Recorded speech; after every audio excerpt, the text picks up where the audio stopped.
For weeks now, poor Dominik Mysterio has been stalked by this woman, this obsessed woman. Liv Morgan has been torturing this young man now for weeks. And the 1 week that Dominik looks like he is finally about to fold to Liv Morgan is the week that Rhea Ripley makes her return to WWE.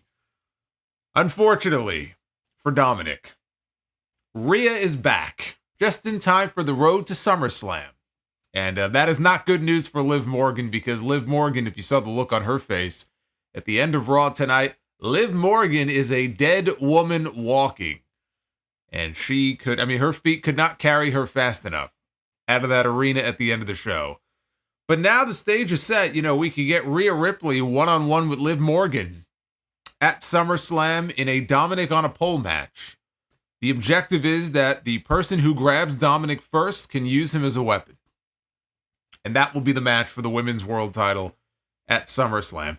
I'm not even sure if Rhea Ripley is medically cleared yet to actually have a match. We don't know that yet. All we know is that at the very end of the show tonight, Rhea Ripley walked out there in front of a crowd that was not overly lively tonight. They were not exactly reacting big to a lot of things on this show, but they reacted big to her because Rhea Ripley is a star. This woman is a star. If you're wondering who is the top woman in the WWE women's division right now on either show, it is Rhea Ripley. In terms of star power, in terms of how the fans view them, it's Rhea Ripley. And it's one of these situations where, they took a negative, which was her getting hurt after WrestleMania, and they turned it into a positive. Because what has come out of this Rhea Ripley injury out of necessity was this Liv Morgan title run, and you can count on one hand the number of times Liv Morgan has even wrestled on television, let alone defended her title, since winning it, and still have probably 3 or 4 fingers left over.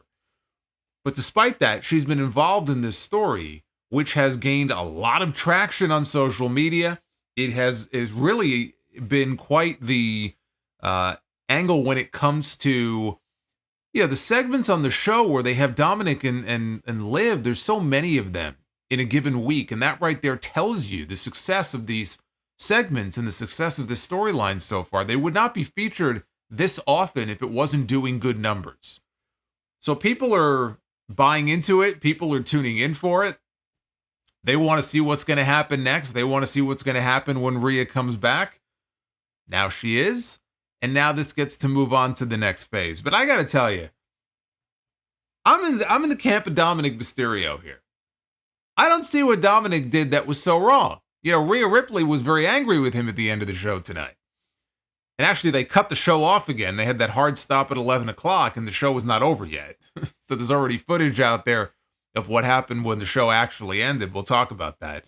Not a lot happened, but there was one thing that happened. But anyway, so, Dominik is, as I said before, he's on the show every single week, and he's telling this woman, leave me alone. I don't want to have anything to do with you. Leave. And every week she's showing up in the clubhouse, and she's playing video games, and she's putting her hands on him, and tonight she was stretching him. It's probably every man's dream, right? To be stretched by Liv Morgan. All of these horrible things, right, are happening to Dominik, the key card to the hotel room. And now he's going to get the blame for it. But what did he do that was so wrong? He's the victim here. You can't go blaming the victim now. I'm on Team Dom. He did nothing wrong. But I'm sure that's not how Rhea Ripley is going to take it. CM Punk and Seth Rollins had a little face-to-face confrontation on the show tonight. No Drew McIntyre because he was suspended for calling Adam Pearce an incompetent bald bitch. So, well, he put his hands on him too. That probably had more to do with it than anything else. He called him a bald bitch on Twitter earlier today. I laughed harder than I have in a while from a fucking tweet. Although these Rock memes, I got to tell you, it's going to jump the shark real fast with me. But this Rock meme coming out of the WrestleMania documentary, there have been a few really good ones that have cracked me up. I think it'll have some staying power. But Punk and Rollins, though, were on the show tonight. They had a promo segment in the ring that was very good. and gave us a little insight, possibly, maybe, into where things might be headed at SummerSlam. We had another Wyatt 6 video as well with Bo Dallas / Uncle Howdy. We have a new trio that I will be talking about in the women's division. And contrary to what some people thought, coming out of Money in the Bank this past weekend, because there were people who thought, man, Braun Breaker had a good thing going with Braun Breaker, and then he gets kicked in the face by Sami Zayn and he gets pinned. Why would Triple H do such a thing? Why would they cool off Braun Breaker? As I said, the only people who need to cool off are the ones who are looking at what they did on Saturday as some sort of damaging booking decision for Braun Breaker. It took 2 days, and Braun Breaker is exactly where he needs to be. All the people who worried about it, that he was going to be weakened by his loss to Sami Zayn, you were shown the way tonight. There is a method to the madness here. Another good episode of Raw. Maybe not as good as some of the last few weeks, but still, I thought a good episode overall. Coming out of Money in the Bank, we are going to go through the entire show. This is your Monday Night Raw review. It is July 8th, 2024. I am the Solomonster. Thank you very much for joining me here tonight. Do me a favor if you would. Like the video. If we get enough likes, we will do our Be the Booker segment later on in the show. Subscribe. We are less than 100 subscribers away from 81,000. So which one of you lurking right now is going to be subscriber number 81,000? Hopefully in the next couple of weeks, maybe we'll be able to hit that, but go ahead and subscribe. Super chats are open as well. I am the learning tree. It's almost like... Thanks, guys. Meant to be, just like time-wise. I say the word and the tree sprouts out of the ground. It's amazing how that works. But yeah, super chats are open. I will be reading all of your messages here a little bit later on. You guys know the drill.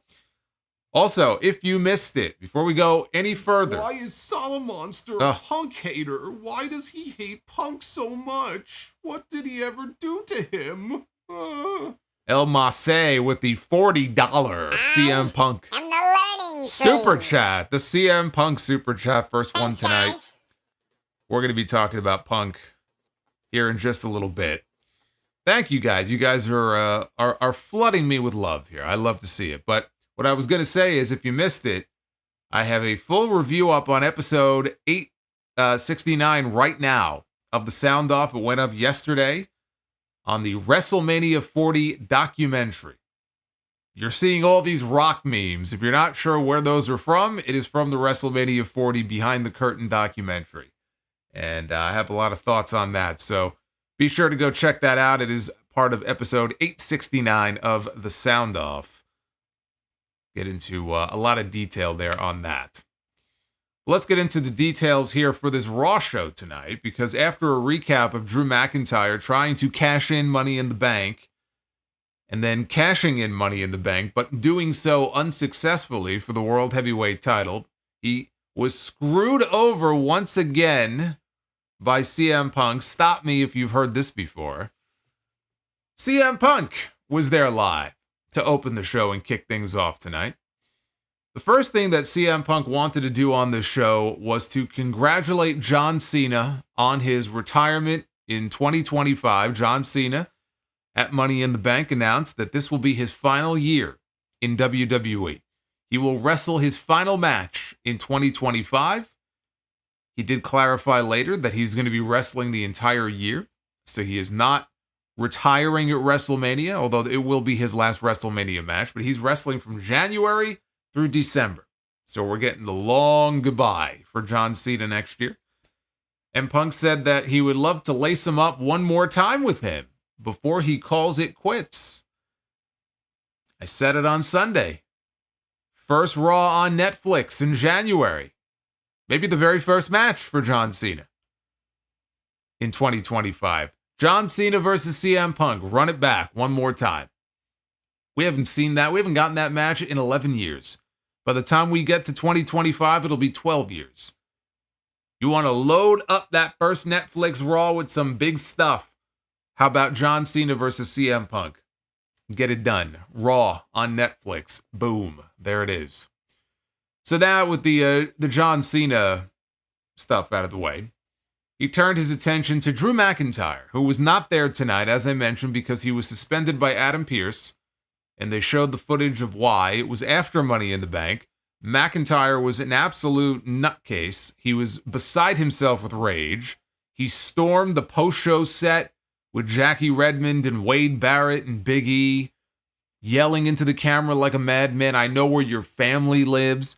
He's elbowing referees out of the way. Adam Pearce came up from behind him to try to calm him down. He also took an elbow, and that's why he got suspended and fined $50,000. Drew, as I said earlier, won the day on Twitter this morning for his tweet to Adam Pearce, where he said to Pearce, if he had done his job properly, he would not have been caught in the crossfire, and he called him an incompetent, bald bitch. That might have gotten him a little bit of a stiffer fine for saying that. Punk said that he's been trying to teach McIntyre the lesson that there are consequences for your actions.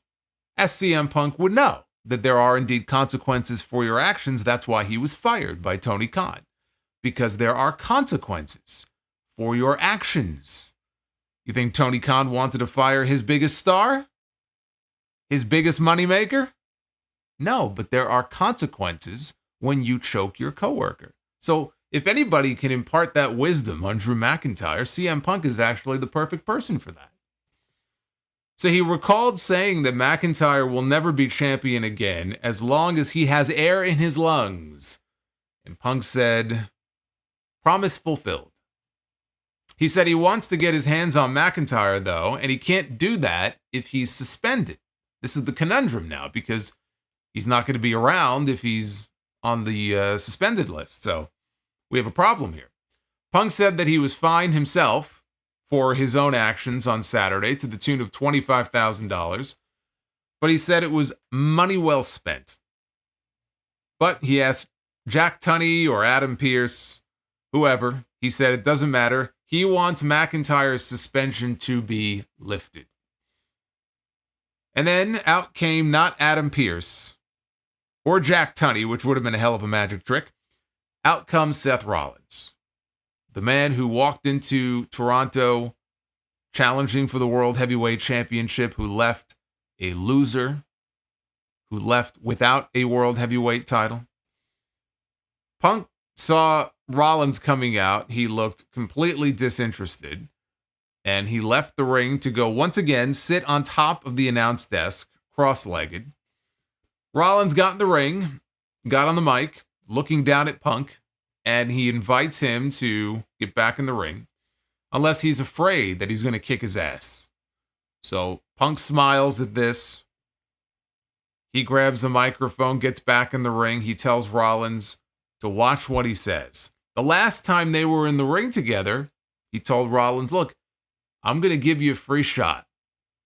You take whatever shots you want to take at me, whatever insults you want to hurl my way, you get one freebie, and that's it. So he said, watch what you say. Rollins said he wouldn't dare disrespect the best in the world.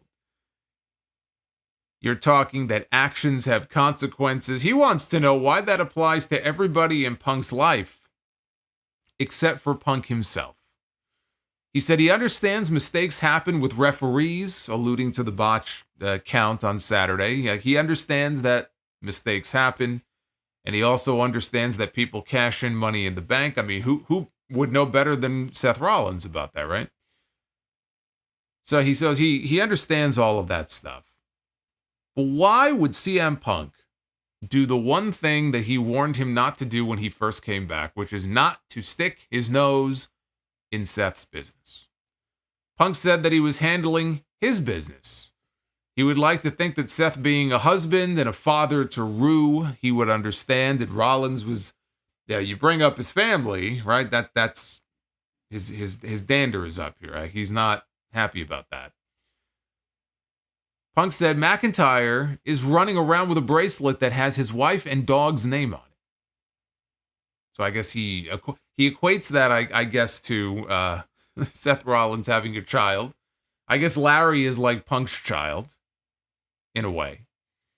So he thought he would understand. And he said he's going to get his pound of flesh. He has no issue with Seth Rollins. No issue with Seth. He says that this is personal to him.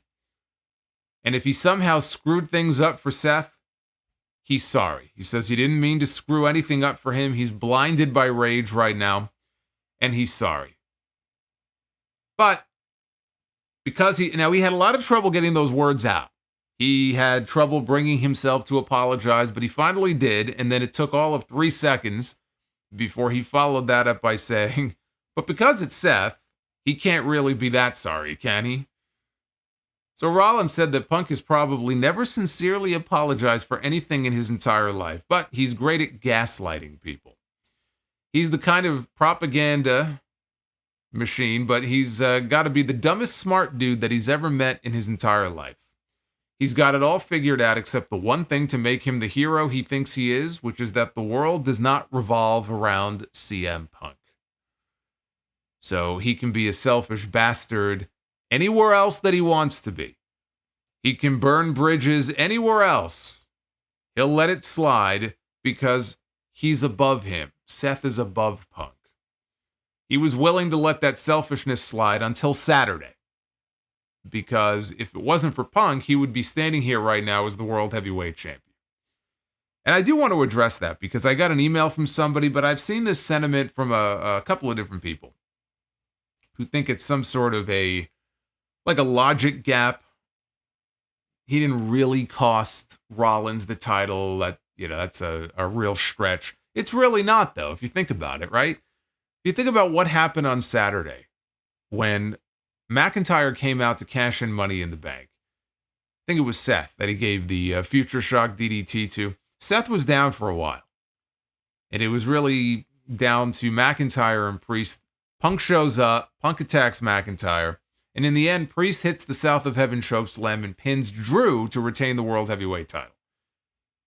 The way I look at it is, had McIntyre cashed in and took out Seth the way he did, and let's say setting up for a Claymore kick to Priest, Damian Priest kicked out of a Claymore kick at Clash at the Castle.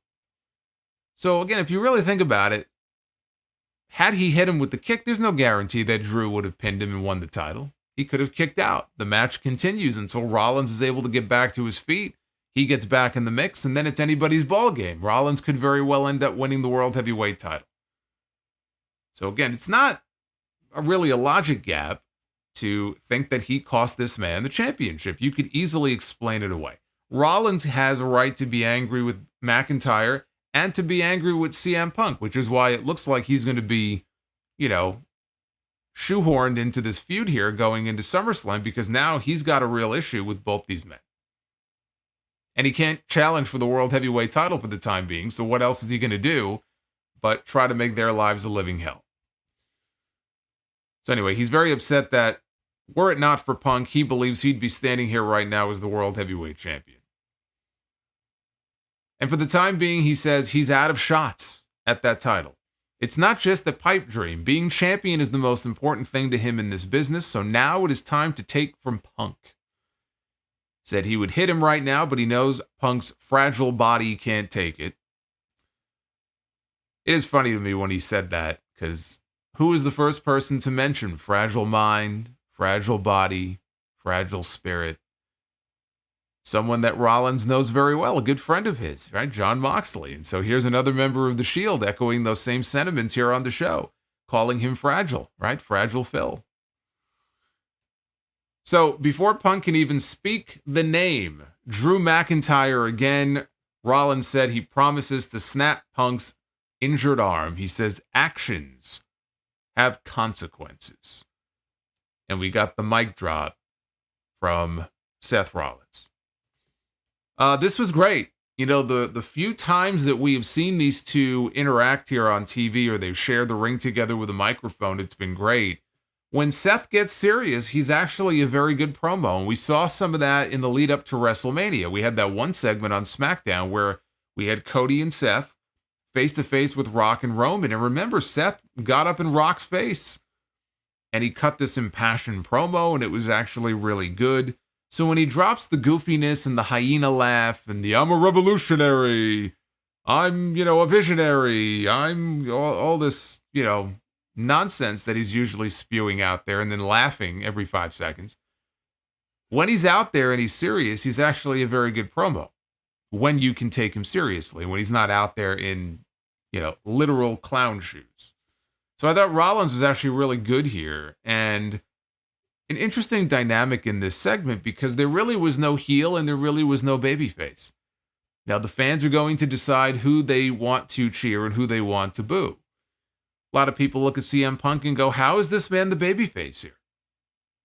Now, Punk attacking Drew on Saturday made all the sense in the world because the last time we saw Punk, he was left bloody in Chicago, although he had it coming. So, it's understandable why he would come back and tit for tat. These two have gone back and forth. But it's true. I mean, Punk, it does feel like he's piling on. He comes across like a real prick sometimes. McIntyre has been pushed to the brink. You can understand why. Anybody in his situation, right? If you try to put yourself in that character's mindset right now, he has a right to be pissed off and want to murder this man. We may end up with a double turn out of this by the time this whole feud is over in a few months. Rollins is a babyface, but the people who like CM Punk might boo Rollins if it comes down to Rollins against Punk. And then there are people who really like Seth Rollins who might boo CM Punk and cheer for Seth. So there's no clearly defined roles here, which I think makes it a little more interesting to see where the fans fall on this spectrum. These two also, it really comes across, and there's probably a little bit of this in reality, that they don't like each other. And they do a very good job of projecting that when they're on TV together, that they really don't care for each other. And you feel that when they're out there.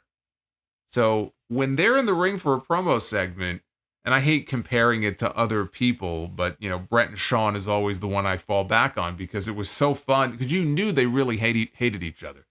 And I'm not saying these two really hate each other. I'm just saying, that they've had issues in the past. They've never been good friends.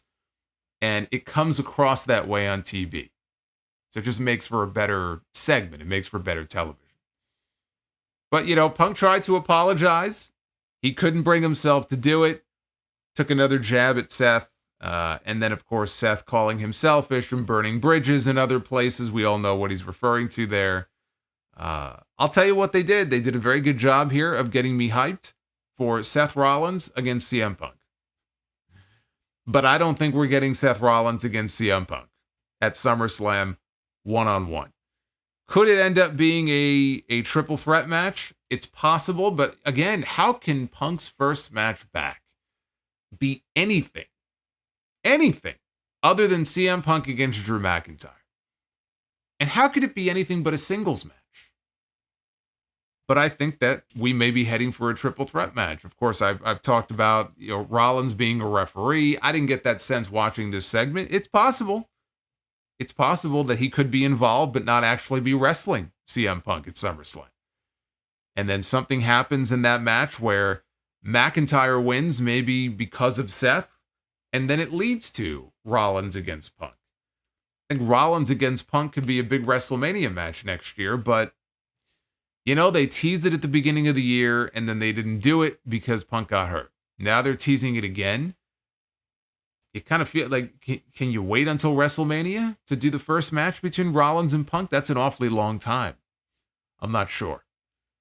So maybe we're headed for a three-way. We'll get some clarity on that next week when Drew is back on the show. I am the learning tree. Corey J. Barnett. Thanks, guys. You're welcome with the learning tree. Chiming in here with, that might be Corey's first super chat, I think. Corey, thank you. Backstage, the bald bitch was speaking with Dominik Mysterio, who said that he did not want to team up with Liv Morgan tonight. He did not want this match, and Pierce told him that it's too bad because the match is happening whether you like it or not. Liv Morgan showed up after Pierce made his exit and said that she felt bad about what happened to Dominik last week, Again, they ended up on top of each other, or he ended up on top of her. She wanted to make it up to him by helping him show who the real daddy of the Mysterio family is. So Dominik said, fine, but you better make sure that we win tonight. And Liv said that we will. We should go talk strategy, go get ready for our match. And so off they went. Off is the direction they went to go fuck. There you go. See, it actually works in that scenario there. Chad Gable, one-on-one with Jey Uso. There was an early belly-to-belly suplex that Gable gave Uso on the floor that was very scary. I still have no idea why they are doing belly-to-belly suplexes on the floor outside.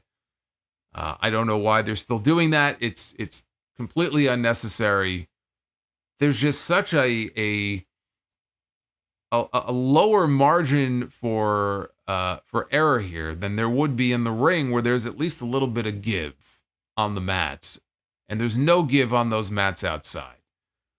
And we've seen what can happen with one bad landing. I just think it's an unnecessary thing to be doing. But Jey Uso, I don't know how the hell he took this suplex and how he landed. Like, Gable seemed to execute the maneuver like he does all the time, but for whatever reason, Jey Uso like twisted his own body in mid-suplex and looked like he almost landed on his head. It was very strange.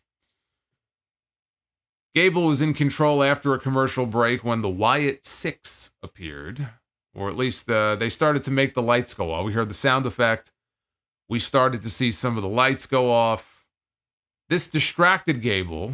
Lights didn't totally go out, and it distracted Gable enough to where he turned around and he got cut in half by a spear from Jey Uso, and Jey pinned him. Now, after the match, Jey is standing in the ring, and the Wyatt Six are clearly coming, and Michael Cole is yelling, to Jey, get out of here.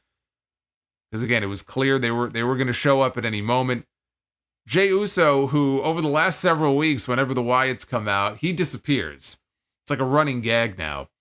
He's standing in the middle of the ring, and he looks directly into the hard camera, and he goes, yeet, and he just fucking guns it. He just leaves the ring. He runs down the aisleway into darkness. Okay, we can't see anything. It's totally dark in the aisleway. That didn't seem very wise. I don't know why you would go that way. You should just leave through the crowd. But he ran down the aisleway into a black hole. We never saw him again. So now we hear the single piano note playing, and fog is filling the ring around Chad Gable, who's laid out in the ring. And Nikki Cross appears yet again at ringside. She has not been acknowledged by this name, but it's Nikki Cross. She once again appears at ringside. Gable exits the ring. He backs his way up the aisleway. Again, I don't know why he would do this, but apparently there was nobody behind him. He was able to safely escape. So they cut back to Nikki Cross. She is on the outside of the ring, standing there with her back turned to the announcers. And then she slowly turns, and we see that in her hands is a box. Another box. I'm starting to think that this woman works for Amazon on the weekends with all of the packages that she delivers every single week. So she takes the box and she walks over to the announce desk and she places it on top of the desk right in front of Pat McAfee, who was back this week. He's been out the last 2 weeks. McAfee was back tonight, and she leaves the package there, and that was that. That was the end of that. Now we're going to get back to this stuff later on. But as far as this segment goes, same thing they've been doing for the last couple of weeks. Now, if they're still doing this 3 weeks from now with her showing up and leaving a box on the table, it's going to run its course. But I can't imagine we have too many of these VHS tapes left. We go backstage. Jackie Redmond congratulates Sheamus on 15 years in WWE. Bronson Reed showed up, said that they shouldn't be celebrating Sheamus' anniversary because Sheamus lost. Reed said that he was the one with the match tonight, called himself the Future. Sheamus said that if Reed has been watching his career for the last 15 years, then he should know what happens when you interrupt him. Reed said that he would fight Sheamus, just not tonight. He already has a match. And in fact, he wants Sheamus to watch that match so that he can watch what he does to his mate, Pete Dunne. There's a name that hasn't been mentioned on Raw in a while. And he was up next. It was Pete Dunne one-on-one with Bronson Reed. Before the match, I should say this, though, because Pat McAfee did open the box before this match. It was already open. It wasn't even taped shut. He just lifted the lid and reached in. Roman Reigns gently down the stream. Pulled out Roman Reigns. He pulled out the Ula Fala. Roman Reigns gently down the stream. Alex, thank you very much, man, for the super chat. I appreciate it. Keep rowing. Keep rowing, Roman Reigns. We'll get to you a little bit later. But he pulls out a VHS tape. And again, it says, play me. So Michael Cole takes the tape, hands the tape over to one of the crew members to hand deliver to the production truck. So this here, Pete Dunne and Bronson Reed, this was our first time seeing Pete Dunne on Raw in a couple of months. He's been spending his time recently in NXT. Michael Cole did mention on commentary that Tyler Bate is going to be out for a little bit with an injury. They didn't specify exactly how long. They didn't specify what the nature of the injury is. Only that it happened on last week's NXT. They had a tag team match on that show and he got hurt. So now Pete Dunne is riding solo here. And he got a lot of offense in this match. It's not like it was a squash.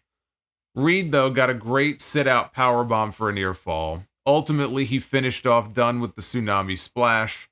When he tried to set Dunne up for another one after the match, that brought Sheamus out. He charged down to the ring, brawled with Reed before catching him with a brogue kick that sent him out to the floor. But when Sheamus went to go embrace Pete Dunne, Dunne pushed him away and wanted nothing to do with him. And in fact, he left the ring, and Sheamus was confused by this, and he couldn't understand what was going on. So that was interesting.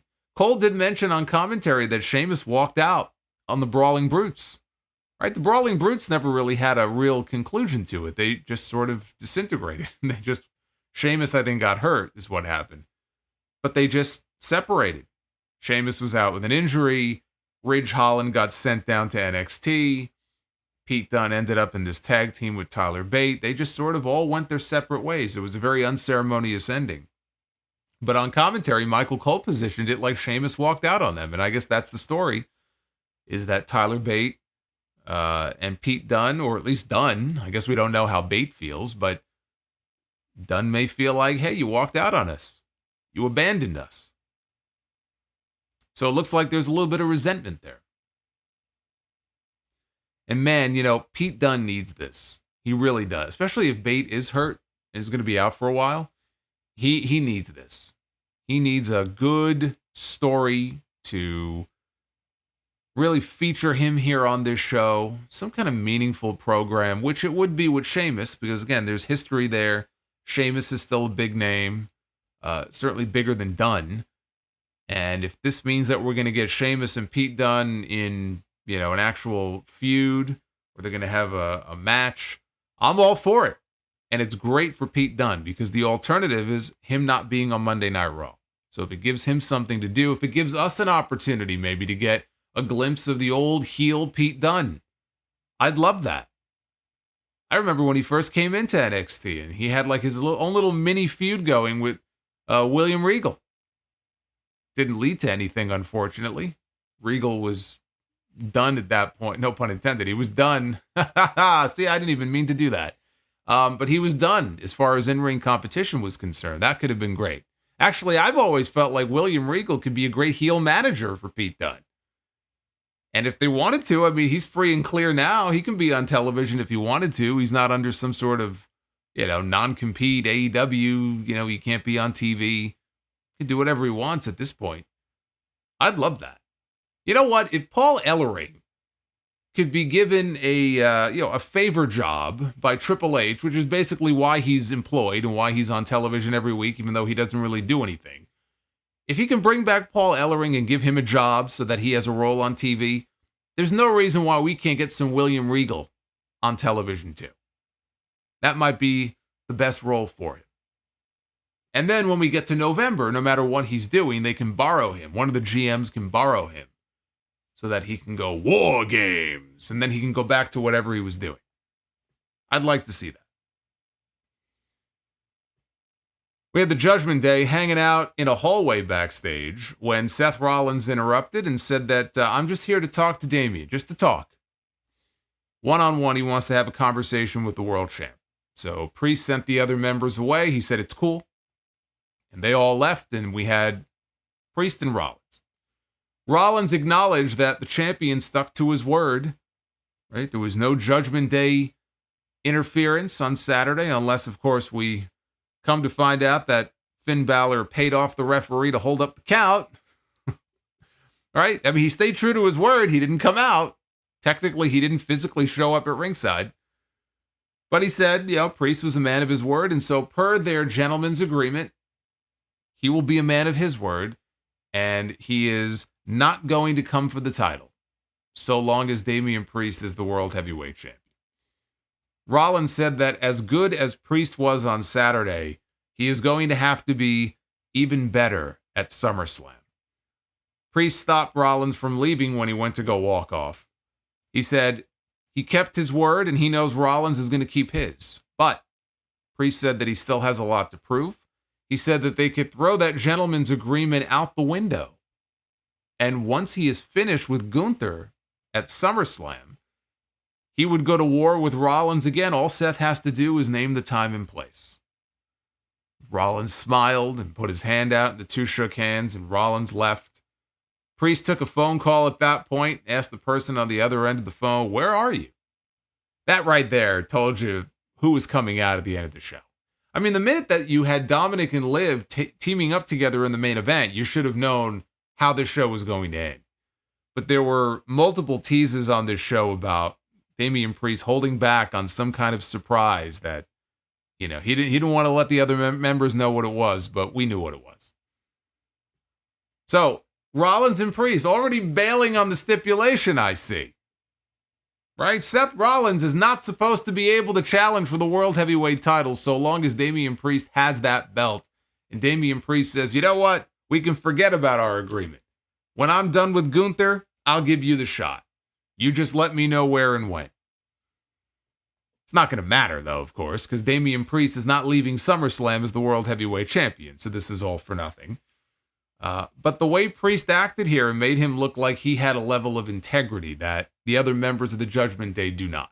He doesn't duck any challenges. This man doesn't want anybody else's help. He wants to go out there and do it on his own, right? He's very virtuous. This is all part of the slow burn to a babyface turn. It's been going on ever since WrestleMania. We've had other instances of him pulling members of the Judgment Day off of people, trying to get involved in his match, and him saying, no, I didn't ask for this. I don't want you to help me out, right? I mean, we've seen this coming for a while. This is what it's building to. It's building to him eventually leaving the Judgment Day and going babyface and feuding with Finn Balor.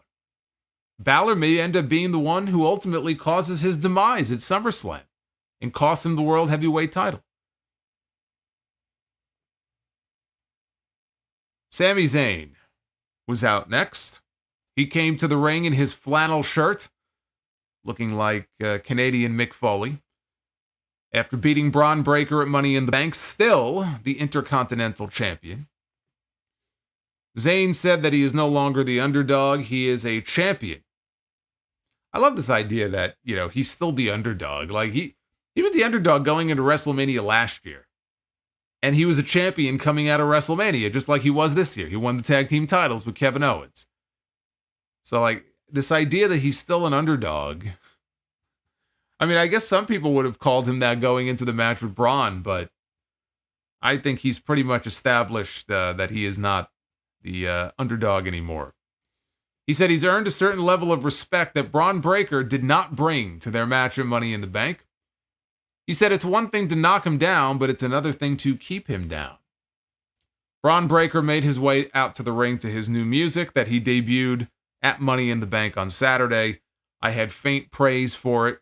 I said that it's much better than the last generic theme that they gave him, but that doesn't mean that his music is really anything good. It's better than what he had, but it's still not great. And the music continues to be a real problem in this company. So when you have a rising star like a Braun Breaker, he needs a really cool, badass theme, and he doesn't have that right now. And I just wish they would get their act together on that front, because music is such an important part of the presentation. And, you know, when you have people in your company, when you have talent on your roster, I don't think I didn't see that little segment. I don't know if it was on social media or whatever it was, like a month ago. I think it was Malik Blade and Idris Enofe from NXT mocking Def Rebel. They were actually making fun of how horrible the Def Rebel songs are. I forgot the exact quote or the exact joke. But when you got people openly in your own company on your roster making fun of how horrible the music is, you got to make a change. But they haven't done that yet. So he gets in the ring. Zayn is asking him, hey, you're looking for a fight? Looking for a rematch for my title? Braun was just staring at him. He wasn't saying anything. Braun is looking more and more orange, by the way, every single week. He keeps this up, and he's going to get a cease and desist from Taz, because he don't fuck around. I mean, the spray tan is just, it's out of control. It really is. It really is. I think he was wearing, was it like last week? Maybe it was Money in the Bank. I don't remember. He had like I don't know if it was his singlet or he had like a shirt on maybe, or a wife beater, whatever it was. And you could see this, like the orange that like rubbed off on it. Dude, come on. Just pump the brakes a little bit, all right? Just a little bit. So he goes, look, are you going to say anything? Or you're just going to keep staring at me all night? So Breaker said, I came out to look you in the eye. And he noted that Sami was the only man in that locker room that has beaten him. Breaker said, there's no reason for me to get a rematch, right? You beat me. So there's no reason for it. So he's sounding like he understands that he was beaten. That's it, right? He's got to go to the back of the line now. But as he's saying this, he's kind of walking around and he has put some distance between himself and Sami Zayn. It's almost like he's walked to the ropes on the opposite side of the ring while he's speaking. And so you can see, okay, something's about to happen here. And then sure enough, he explodes out of nowhere and spears Sami Zayn down to the mat. A wicked spear he unleashed on this man. Then he mounts him and he starts working him over with punches until referees and producers come out. I spied Jason Jordan was in there. Adam Pearce finally gets Braun Breaker to leave the ring. And, the bald bitch follows him out of the ring to make sure that he's going to leave, asking him, what's wrong with you? And Breaker did the fake out like he's going to leave, but then he turns around and he sprints around the ring and he spears Sami Zayn on the floor for a second time. As they were escorting Braun Breaker out for real this time, Ilya Dragunov comes out. And Ilya Dragunov has to be restrained by the officials from getting his hands on Braun. Braun is looking at him. I guess Ilya's saying some stuff. He's threatening him or whatever. And Braun is great here. Because Braun starts to mock him. And he's saying like, oh, I'm so scared. I'm so scared. So that was funny. Dragunov ran over to go check on Sami Zayn. After a break, Dragunov was in the trainer's room with Sami, who was getting his ribs tended to by the medics. Adam Pearce was there as well. And Dragunov said that he wanted Braun Breaker. And Pearce said, you want him? He goes, you got him. Tonight. So he made the match official. And here I had people telling me that Braun Breaker was damaged coming out of Money in the Bank. Now, I thought that it was a little odd that they would beat him in the way that they did, too. Going into it, I thought it was going to be a fluke win for Sami, and Sami retains. Like, Sami retaining the title didn't surprise me. Him winning with a haluva kick surprised me. But I didn't hate it. And as I said on Saturday, as long as they follow it up on Raw on Monday by having Braun come out and either destroy Sami or just destroy anybody, he'll be fine. Because people can buy into that. People can get behind that. it's not going to be difficult to, get people back aboard the Braun Breaker train if they hopped off on Saturday, which I'm sure most people didn't. They could see that this guy is a beast. They could see that this guy is going to be a huge star. He's going to be a future world champion. Getting kicked in the face by one of the top stars in this company is not going to damage Braun Breaker. And it did not. And what's the first thing he did when he showed up on television tonight? He speared Sami Zayn not once, but twice, and left him laying. And had to be escorted to the back by officials because he's crazy and he can't be controlled. So it had absolutely no negative effect whatsoever on Braun Breaker. It took less than 72 hours to prove all of these people wrong. And as I said, I told you, it's going to be fine. He is going to be as protected as anybody going forward. I promise you, Triple H knows what he has in Braun Breaker. So he is not somebody that you got to worry about.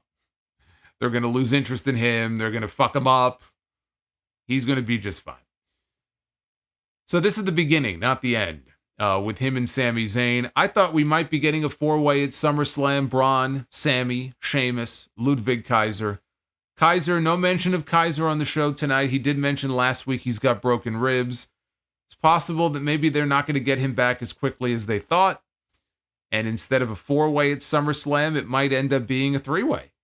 If not a straight rematch, it looks like Ludwig Kaiser, his spot effectively could be taken by Ilya Dragunov, as it was in the qualifying match for the Money in the Bank match.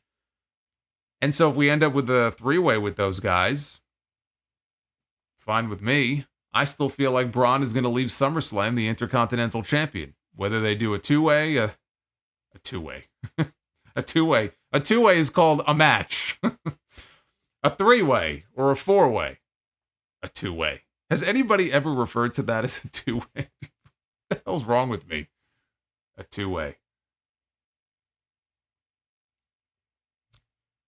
Gotta drink more of this. Anyway. I crack myself up sometimes. I really do. So Michael Cole then pitched it to a short package from Money in the Bank. When John Cena made his announcement, Cole said that Money in the Bank was bittersweet. It's bittersweet because they learned that the greatest of all time is going to have to hang up the boots. And as I said during the show, I said, how can you hang up the boots when you wear sneakers to wrestle in? I don't really understand that. Shouldn't he be hanging up the jorts? John Cena, I don't think I've ever seen John Cena wear boots since maybe whatever the last match was in 2002 before he became the Doctor of Thugonomics. Yeah, like early Ruthless Aggression John Cena, when he debuted, he had wrestling boots. But has he ever worn boots since then? I think it's pretty much been sneakers, right, ever since. Pumps, whatever it is that he was wearing. Converse. Does he ever wear Converse to the ring? I don't think so. I don't think you can really wrestle in Converse, though, right? Skechers, maybe. I've got those Skechers slip-ins.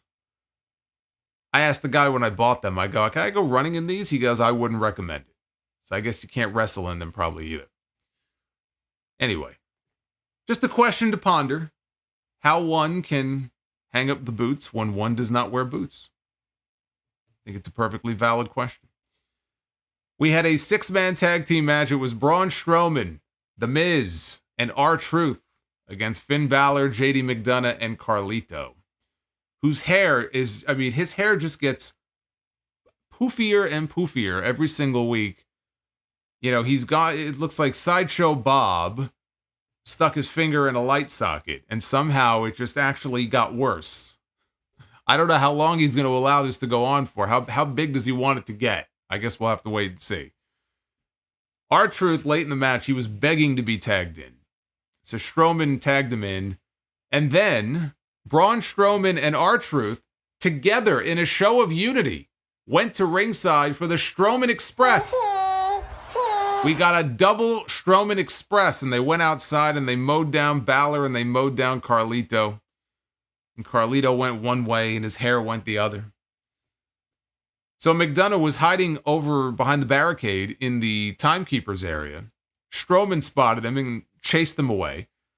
R-Truth was playing to the crowd, and he got hit by a shotgun drop kick by Finn Bálor, who went up top, came off with the double stomp, and pinned Truth to win it for the Judgment Day. Miz, they got a shot of the Miz. He did not look happy with Truth when this match was over.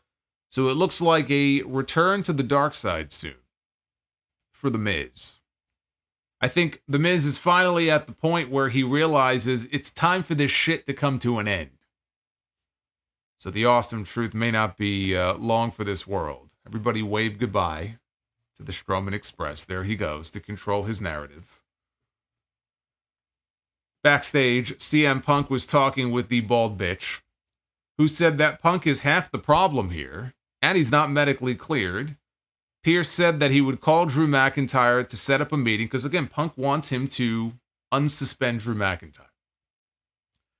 So Pierce said, okay, he's going to call Drew to set up a meeting for next week to see if he is in a place mentally to do business.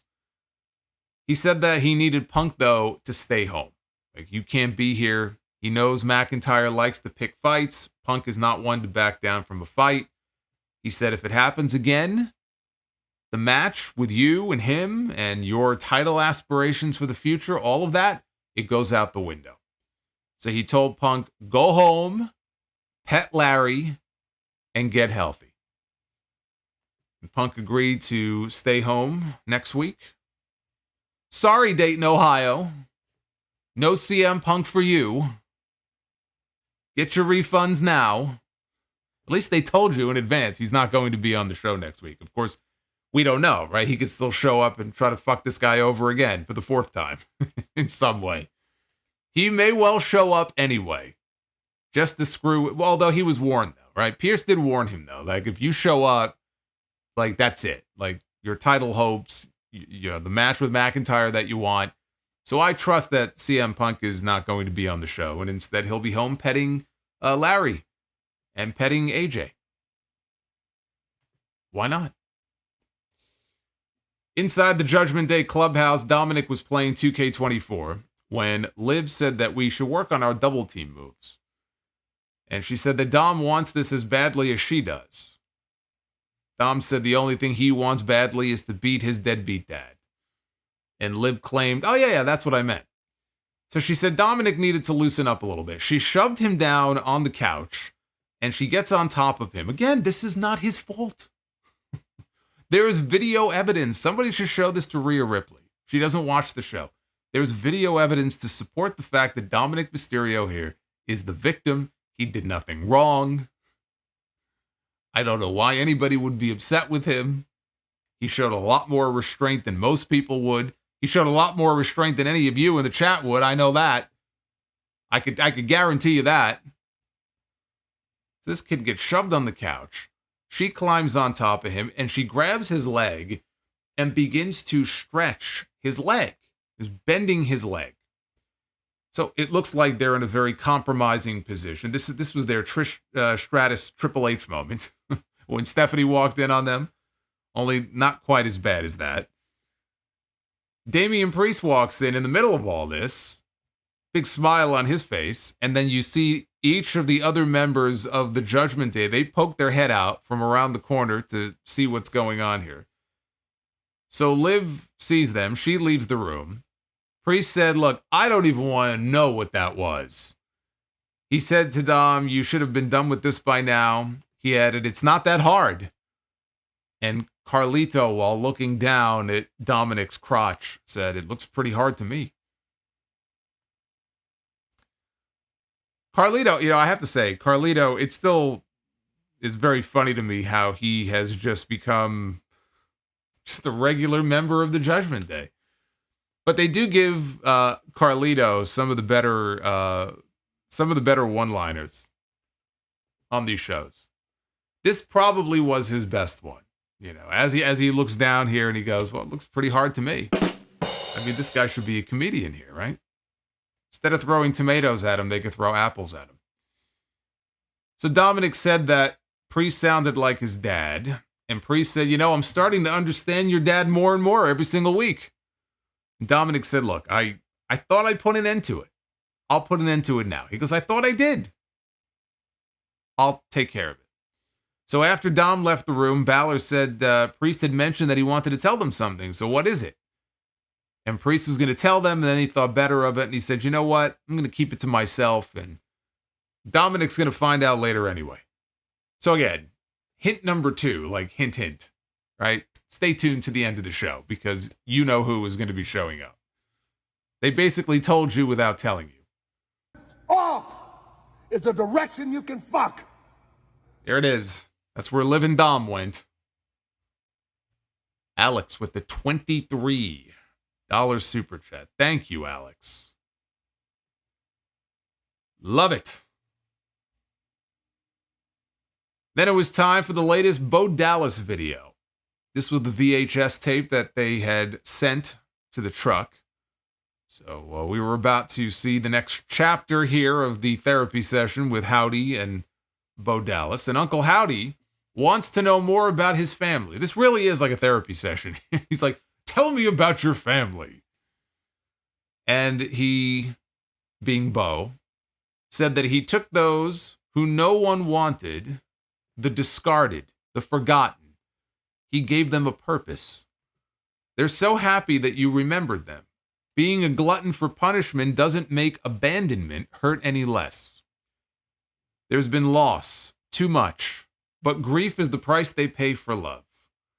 And as he's speaking, they're flashing all the different faces of the different members. So we see Joe Gacy, and we see, Mercy the Buzzard, who's Dexter Loomis, and we see Nikki Cross, and we see Ramblin' Rabbit, who's Eric Rowan. Bo Dallas says that they must set the captives free, so they need no master. Dallas asked, do you think we're sick? And Howdy's voice said, yes, I do. And Dallas added, then sick is what we will be. It is so fucking eerie in these videos to look at Bo Dallas and just see how much he looks like Bray. I don't know if it's the editing. Like, I know they're brothers, but like more than if you just looked at him in like regular natural light. I don't know if it's the cutaways that they do back and forth with him and Howdy.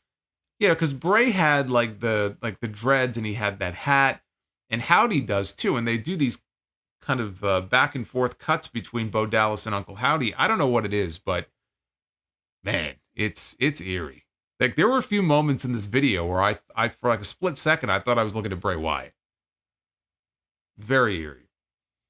But it does not look like we are going to be getting individual videos like I was kind of hoping we would, or I thought we would, where we have the other members of the faction featured or in their own little therapy session. I mean, it's only been a few weeks, but it doesn't look like we've had 3 tapes now, and they're all involving Bo Dallas. So it doesn't look like we're going to get them for the individual members, but it does sound like we'll get them in the ring soon because he's talking about setting them free. Now, backstage when this was done, Chad Gable caught up to Adam Pearce and said, did you see that video that just aired? And he said the Wyatts are clearly talking about him in these videos, and he was very upset that Pearce wasn't doing anything about it. Gable said that he would take care of it his own way and that he expects a sincere apology from Pearce and everybody else. Gable said, how about a vacation also after the month that I've had? And then he walked off.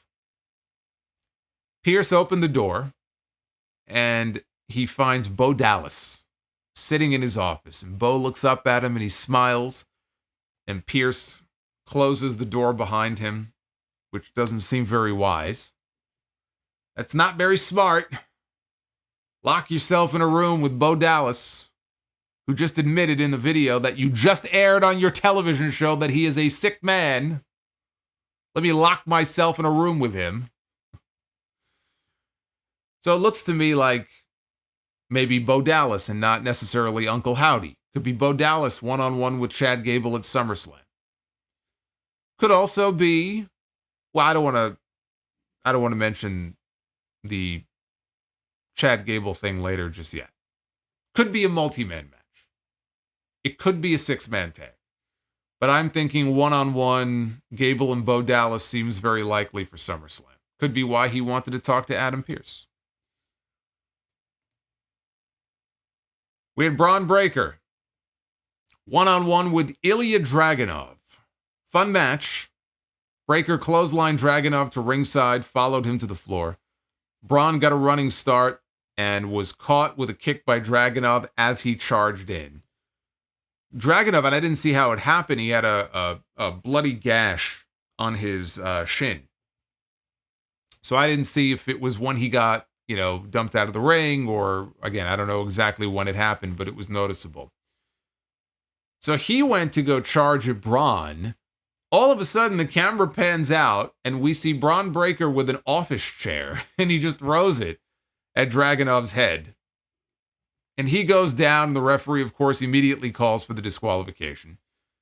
After the match, Sami Zayn runs out, bad ribs and all. He's got the tape on the ribs, and clotheslines Braun over the top rope to the floor. Sami goes to check on Dragunov before Breaker pulls Sami out of the ring, runs him into the ring post, and then tosses him over the announce desk.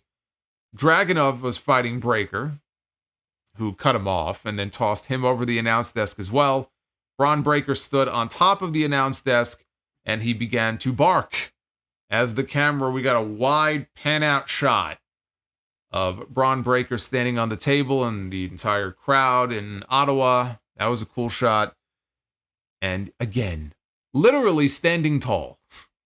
Literally standing on top of his opponents, above his opponents. That is how Braun Breaker was booked on Monday Night Raw tonight. This man is going to be just fine. This man is going to be a champion very soon. He lost nothing by losing in the way that he did at Money in the Bank.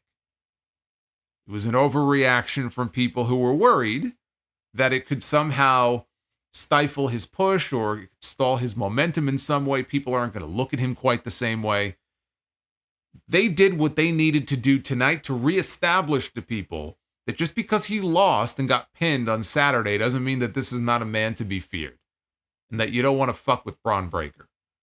It was an immediate rehab. So I thought that they handled him about as well as you could have asked for on this show. Now, highlights aired of Karrion Kross attacking Kofi Kingston last week. He got him in an arm submission. Michael Cole said that Kofi suffered an AC joint sprain in his shoulder. He could be out of action for a number of weeks. Karrion Kross then delivered a backstage promo while Scarlett, Akam, Razar, Paul Ellering stood behind him.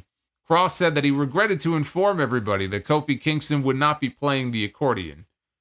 He said the old guard will make way for the new, even John Cena.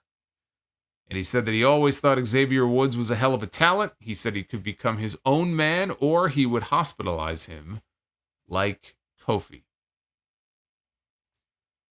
We had Bird Girl, Lyra Valkyria, flying into action tonight, teaming up with Kayden Carter and Katana Chance to take on Damage CTRL. They replayed, by the way, two of the more insane spots from that women's Money in the Bank ladder match on Saturday, one of which was the Lyra German suplex spot. I am the learning tree. Speaking of insane. Thanks, guys.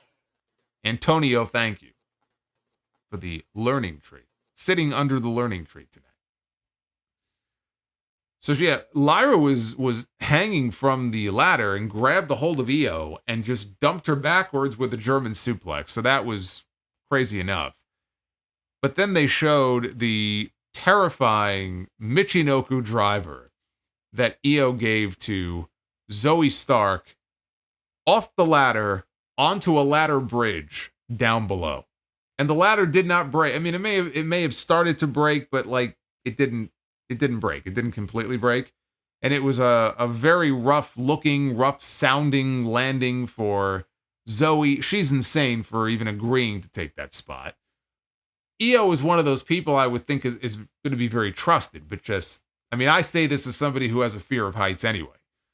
I'd shit a brick if you had me on top of that. I mean, I could climb a ladder to change a light bulb and I'm sweating bullets. So I have all the respect in the world for these men and women who go in there, and not only are they climbing these ladders at great heights sometimes, they get these big-ass ladders sometimes they pull out. You've got to climb the ladder, and you also have to execute these maneuvers that in some cases, like it could be a sunset bomb, it could be some kind of big dot. Look at the spot that Chelsea Green had at the end of that match on Saturday where she got shoved off by Tiffany Stratton and took this huge fucking bump off the top of the ladder, out of the ring, crashes through 2 tables down below. The margin for error there is very slim.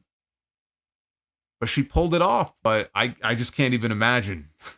I get on a step stool, and if it's a little shaky, I start to get, my fucking palms start to sweat.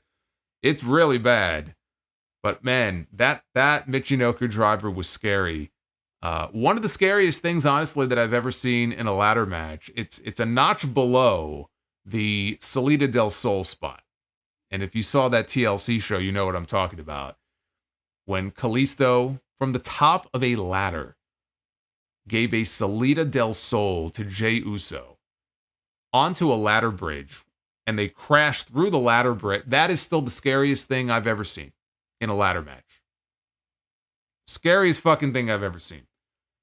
And they nailed it, and I don't think anybody got hurt, thankfully, but they nailed it. But man, that spot still lives rent-free in my head.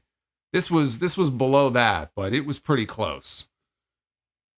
So there was a fan in the front row with a sign that said, "Marry me damage control." Why settle for one, I guess, when you can go for all 3? Although I think with Io, you're going to have to fight evil for her. You're going to have to get the House of Torture involved. Please don't. Please don't do that. Dakota Kai ran Kayden Carter into the ring post. Io launched Kairi Sane over the top rope. Supposed to be onto her opponents, but she kind of overshot them and hit the floor, but she seemed to be okay. Io Sky then hit Carter in the ring with her over the moonsault. Mostly got her knees, though. Still, she got the pin to win it for damage control. After the match, who runs in? The brand new trio in WWE. Sonya Deville, Shayna Baszler, and Zoe Stark. They attack damage control. Some heel-on-heel violence here. Baszler and Deville held Io while Zoe told her, "You cost me everything," harkening back to Saturday. Stark threw a kick at her. Zoe then tossed Io in the air, and then Baszler hit her with a knee strike on the way down. Sonya then hit her finish on Sky, and the new trio stood tall to end the segment. They've been teasing it. No surprise they ended up together ever since Sonya showed up again a couple months ago. She's been trying to recruit these two. They have not been very receptive to her pitches, and obviously something clicked, something changed in their head. She was very persuasive, and she has convinced them that they all will benefit by working together as opposed to being apart. So now we have a new faction here in WWE. Sonya is a better promo than Shayna and Zoe are individually. I think a lot of that skill really was developed in her time on SmackDown when she was the assistant to Adam Pearce, or what was her exact role? It wasn't GM. I forgot what they were calling them back then. Did she have an official title? I don't even remember. She was basically like a co-GM, though. That's what she was. And I feel like because she was in that role for so long, it allowed her to develop her verbal skills that much more. So she's a better promo than they are. She could be helpful as a mouthpiece for the group in that way. Beyond that, though, I mean, it's too early to really say what kind of benefit this is going to have for any of them. It'll get Sonya on TV. They found a role for her, but I mean, I don't think that Shayna and Zoe are going to be in a role very much different than the one they're in now. I am the learning tree. Antonio with a second Thanks, guys. $12 super chat. Thank you. Antonio Taylor showing love tonight here on the Sound Off. You'll love to see it. Thank you, sir. Jackie Redmond then spoke with Deville, Baszler, and Stark in the back. And Sonya said they just sent the message to the locker room about who runs the division. She said she's been trying to make Baszler and Zoe the killers that she knows they can be. Alba Fire and Isla Dawn showed up, mocked them, said that they run the division as long as they have the women's tag team title. Yeah, what division? What division? We have Alba and Isla. We have Shayna and Zoe. We have Damage Control. We have Kayden Carter and Katana Chance. We have Bianca and Jade. Okay? Decent number of teams. Does it really feel like there's a division, though? I just named like 5 or 6 teams, but does it really feel like there's a division? It doesn't. They've put together a small, division to work with here.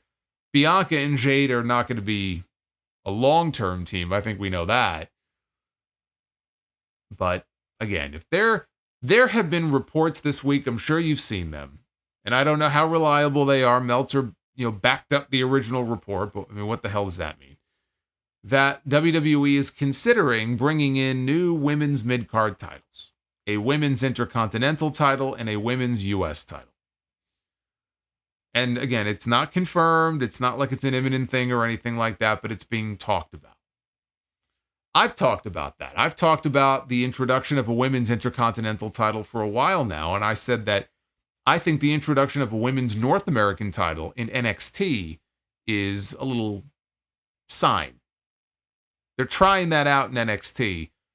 Things in NXT could eventually be adapted for the main roster. So might not be that much longer before we get a women's intercontinental title and see how that goes. And then you could always introduce a US title as well down the road if you want to. I would prefer that if they're going to do that, they junk the tag belts and they don't just add more titles. But it sounds like they're at least considering that as a possibility. It's not even that they don't have the women for it. They have plenty of women. And it would give them something to fight for. But again, you have to still put the time and effort into developing compelling storylines for them to be a part of if you're going to feature them on television. If you're just going to give them a belt and they're not going to have a story around it, then who cares?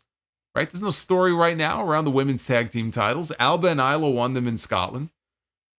The story with Bianca and Jade is going to be Bianca and Jade when eventually they are no longer a team. It's really just about them. It's not about the belts. The belts are a means to get there. I don't know if they're going to win them back when they have their rematch, but they're heading for a rematch. Maybe they lose again. But let's be honest here. There really isn't much of a division when it comes to these women's tag team titles. The bigger news here, though, this backstage segment here with Sonya and Zoe and Shayna. The bigger story is what was going on behind them. A Triple H special. Always got to be paying attention when you have these backstage segments in the hallway, in the parking lot. There's always something going on. And in the background, Chad Gable could be seen having a conversation, a long conversation with the Creed brothers, and Ivy Nile was there with them as well. They were all in the background for the duration of this segment. The mana is strong. The mana is strong with this. Chad Gable and the Creeds. Let's go. Let's go already. You've been teasing it now for months. Enough. Enough with the blue balls. Let's go. Get these men together. Let's get this thing gear. Let's move this forward here. Hey, Chad's going to need help, right? He's going to need help. He's going to need friends for the Wyatt Six.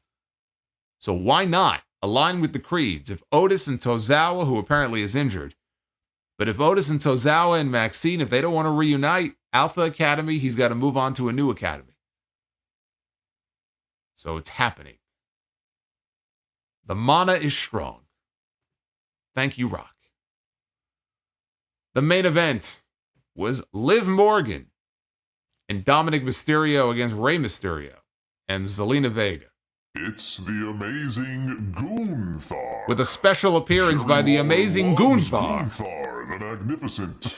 All hail Gunther. Oh my God, Daddy Ugarte said, so The Rock told Chad Gable, you got to work with the Creeds, and the rest is history. I'm telling you, this meme, this is going to be a meme that will have there's so much runway left to go with this meme. And so I told Adam Pearce, you got to suspend Drew McIntyre. You can't let that guy put his hands on you like that. You got to fine him and suspend him. And so he did. But thank you, David Thiering dropped a $50 Gunther bomb on me. David Thiering. Hey, David, I hope you had a great July 4th. I hope you're having a great Monday night. Thank you very much for the love. Thank you for the mana. Now I got that word stuck in my head. We'll get to David's message and all your messages here in a little bit. Let's get through this main event first. Because Zelina Vega had Liv Morgan seated in the corner. This was early in the match. Okay, so she had Liv Morgan seated in the corner. And she was about to do something like, I don't know if it was going to be a Bronco bust. I don't know what she was going for. But before she could do anything, Dominik got in the ring and stood in her path. Rey came in and tripped Dominik so that he fell face first. He fell face forward down into Liv Morgan's Liv Morgan's crotch. He took a face full of crotch here from Liv Morgan. This guy already had dinner. He was already full. And his face just boom right there. Again, not his fault. He's a victim in all this poor guy. We skip to the end here. Liv and Zelina. Double clothesline, both women go down. Rey and Dom end up tagging back into the match. And Rey goes for a 619 to his son. Dominik catches his father's legs. But here comes Zelina Vega with a 619, only she gives a 619 to Dominik right in the dick. And so down he goes. Rey goes up, he hits the splash, and the pin is broken up by Liv Morgan. Zelina gets sent into the ring post on the outside by Liv. Back inside, Rey puts Dom up on the top rope, and Liv Morgan slides a chair into the ring. Referee sees this, of course, and the referee goes over to retrieve the chair and to dispose of it outside the ring. And when the referee does so, Liv Morgan gets up on the apron, yanks Rey's leg, and he crotches himself on the top rope. Down goes Rey Mysterio, and Dominik hits a frog splash to his father, and he knocks off his dad for the first time ever. It's not a singles match, but a win is a win, and this is officially the first Dominik Mysterio win over his father. But then the real story unfolded when the match was over. After the match, Dom and Liv, they're all excited about their big win, and they hug. And so for a moment, Dom loses himself. A few seconds later, he realizes, oh shit, he backs away from her. But then Liv jumps on him, and Dom ends up falling on top of her. How many times has Dominik fallen on top of this woman in the last probably 4 weeks or 5 weeks? I've lost track. So he falls on top of her. They're right there. They are on the verge of kissing. Right? Their faces are right there. They're on the verge of kissing when all of a sudden they are interrupted by the theme music for Rhea Ripley. And this right here got the biggest reaction of the entire night in a building that frankly was pretty quiet for a good majority of the show. Put it this way, the crowd in Ottawa was not like the crowd in Toronto. But they reacted big when Rhea came out, and Liv had a look on her face. I mean, her eyes were bugging out of her head. Both of them. They got this great shot of Dom and Liv in the ring, looking down the aisle, and they're in shock. They can't believe what they see. So Liv gets the hell out of there, because now Rhea is storming her way down to the ring. And Liv Morgan is not going to stick around and wait for her. She hops over the barricade. She runs off into the crowd. So she's gone. Rhea then gets into the ring, and Dominik is standing there. He's got his head hung low. And she takes her finger, and with her finger, she props his head up right under his chin, picks his head up, so that he can look her in the eye. And she tells him that mommy's back. Dom went to go for a hug and she pushed him away. So the USA Network feed at that point cut off. So if you were watching like I was on USA, you didn't see this last part. But the show was not over yet. But really all that happened is Rhea left the ring and Dom went to go follow her and he's trying to explain himself and she's just walking. She's not hearing any of it. And right before she was about to walk through the curtain to the back, she just put her arm out and pushed him aside. She did not want to hear what he had to say. She didn't beat him up. She didn't do anything. He might have enjoyed it. I don't know. But she pushes him out of the way and off to the back she goes. And that is how they ended the show, which is a hell of a cliffhanger for next week's show because now we know Rhea is back and she's pissed. And what's she going to do next? What's she going to do? What's she going to say? What does this mean for Liv and Dom, right? These are the questions now that we are left with coming out of this show. But this man, again, I reiterate, was pursued for weeks and weeks and weeks by this crazy woman. Even after he said, I want nothing to do with you, leave me alone. Why do you keep bothering me? And she kept bothering him. I don't see what he did wrong. I don't. Why do these people boo him? It's not his fault. He showed a lot of restraint. He should be applauded. Actually, he should be commended for it, to be honest with you. All he wants to do is sit in the clubhouse, play 2K24, and eat his chicken nuggets. That's all he wants. Is that too much to ask? That actually doesn't sound like a bad idea. Play video games, eat chicken nuggets all day. Sounds good to me. Grow a mustache. Maybe I'll grow a Dom mustache. I'll have to dye it, though, because you won't see it. I'll end up with the fucking Hogan Fu Manchu. I'd have to dye it, though, so it's darker. But maybe I'll grow a Dominik Mysterio mustache over here. But anyway, again, it's a nice cliffhanger. Rhea Ripley, you heard the reaction she got. This woman is a fucking star. And now they have a huge name back here on the road to SummerSlam. So Becky Lynch is still out. Charlotte Flair is still out. Asuka's out. They're missing a bunch of people. But they got back one of their biggest players that went down after WrestleMania. Now, we don't know for sure. We don't know for a fact that Liv Morgan and Rhea Ripley are going to be wrestling at SummerSlam. We don't know what her medical status is.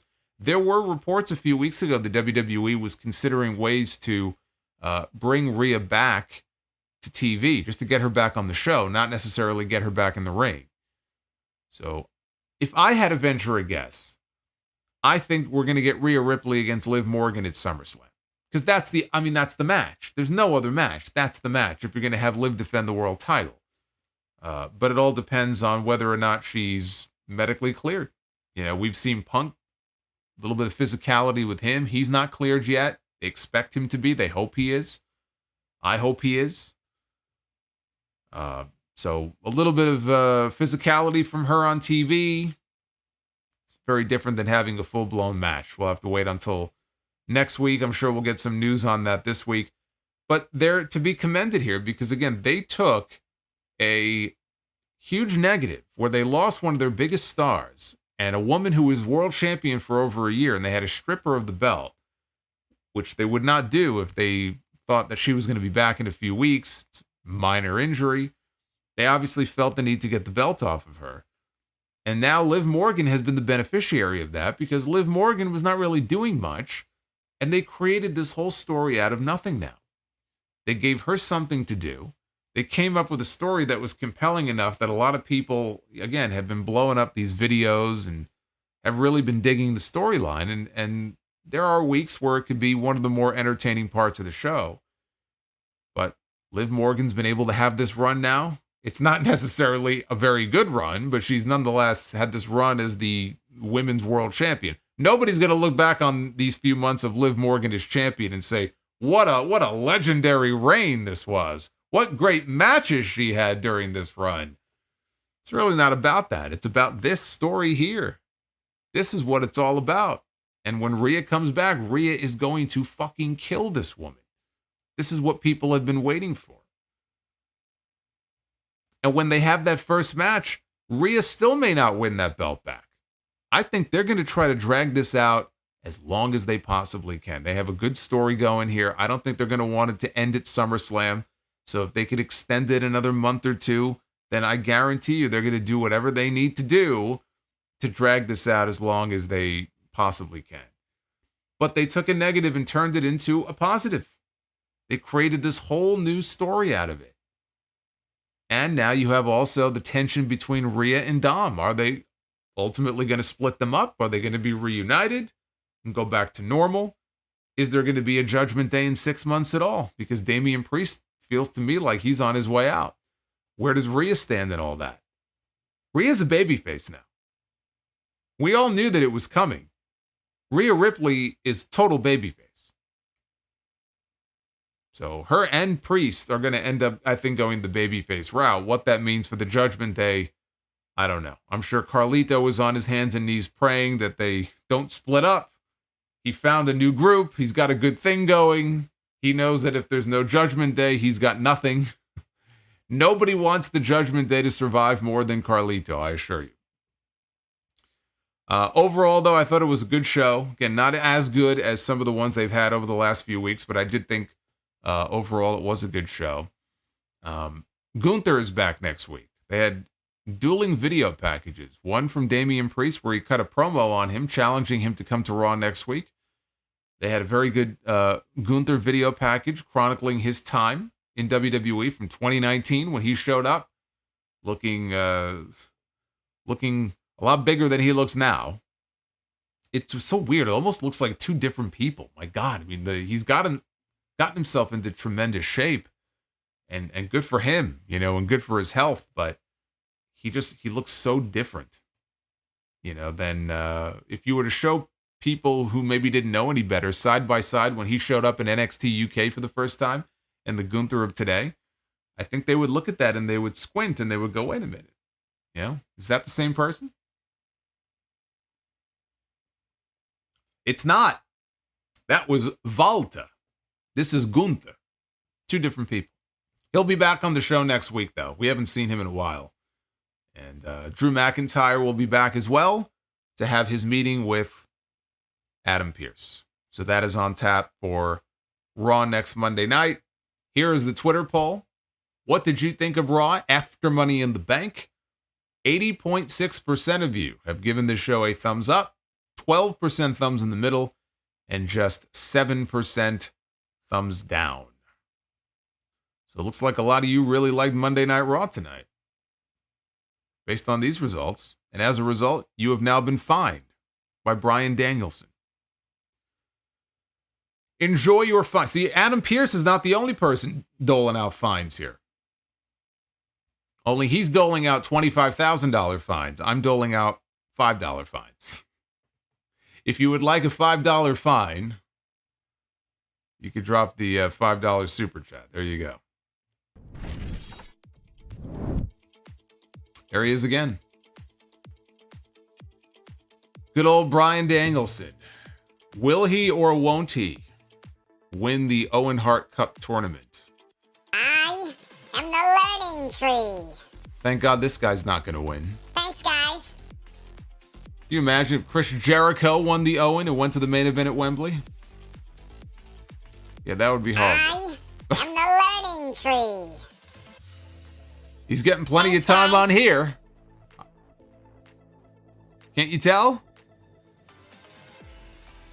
All right, let's go through your many messages here. You guys have a lot to say. You're a chatty bunch.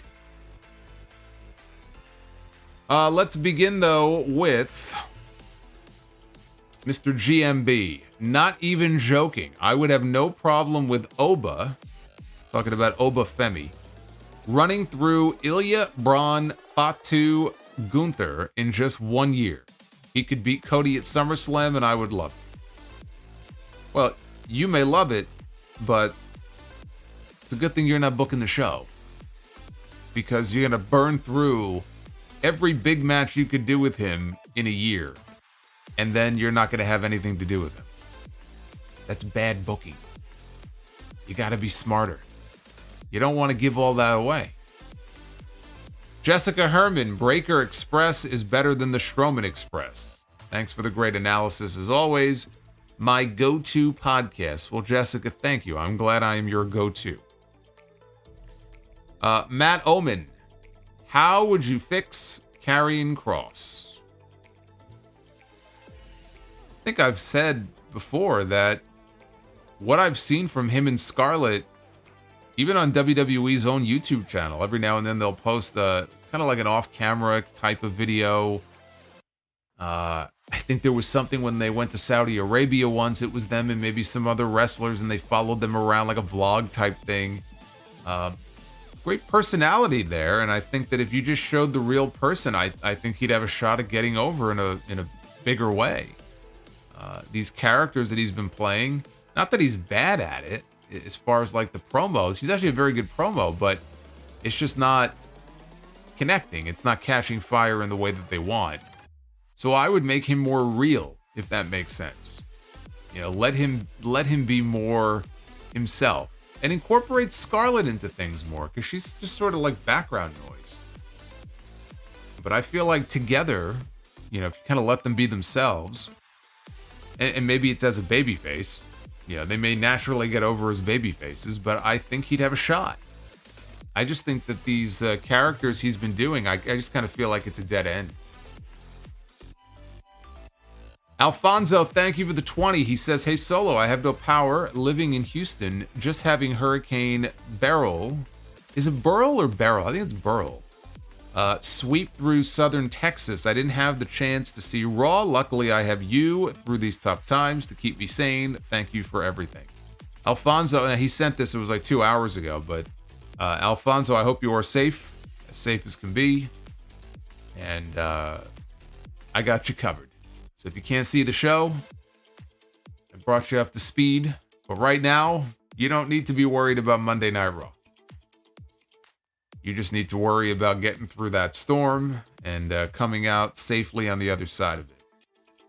Prince Vegeta says there's more sexual tension between Liv and Dom on TV than Rhea and Dom ever had, in my opinion. Rhea and Dom never even close to kissing or making out on TV. Yeah, but that's by design because they didn't want them to. I'm going to tell you right now, if it ever gets to a point where Dominik and Rhea are going to kiss on TV and they're like teasing a kiss, I mean, that video is going to do like record numbers for WWE. Like, it's going to absolutely just do insane social media numbers. Like, the number of people who have probably been waiting for that to happen since they first like got together is insane. So there's still a chance that it could happen. But they have, it's a direction you can fuck. that could be Rhea and Dom. You never know. Just don't tell Buddy Matthews. Hey Rizzo, thank you for the 23.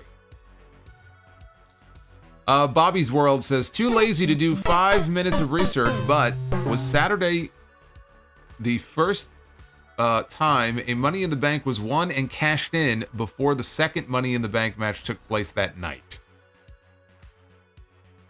I think it might have been. I think so. I can't think of another time where that would have happened. So I'm sure somebody can look it up and do the research, but I think you may be right. Elijah Davis says, now that Rhea is back in Dom's life, I guess that means Liv Morgan will start her love angle with Solomonster, like we all predicted. How predictable. Well, she is supposedly single, so my DMs are always open. Hisco95. Happy Monday, Solo. Happy Monday to you as well. Based on that segment between Damian and Seth, do you think it's possible that Seth gets added to the World Heavyweight Championship match? Also, I'm glad Rhea is back and that they are teasing Punk against Rollins in the near future. Always a chance that Rollins could be added to the match, but I don't think so. Just because it wouldn't be fair to Gunther. I just think he earned the shot. He earned the shot. Now, when he won King of the Ring, there was no rule saying it had to be one-on-one.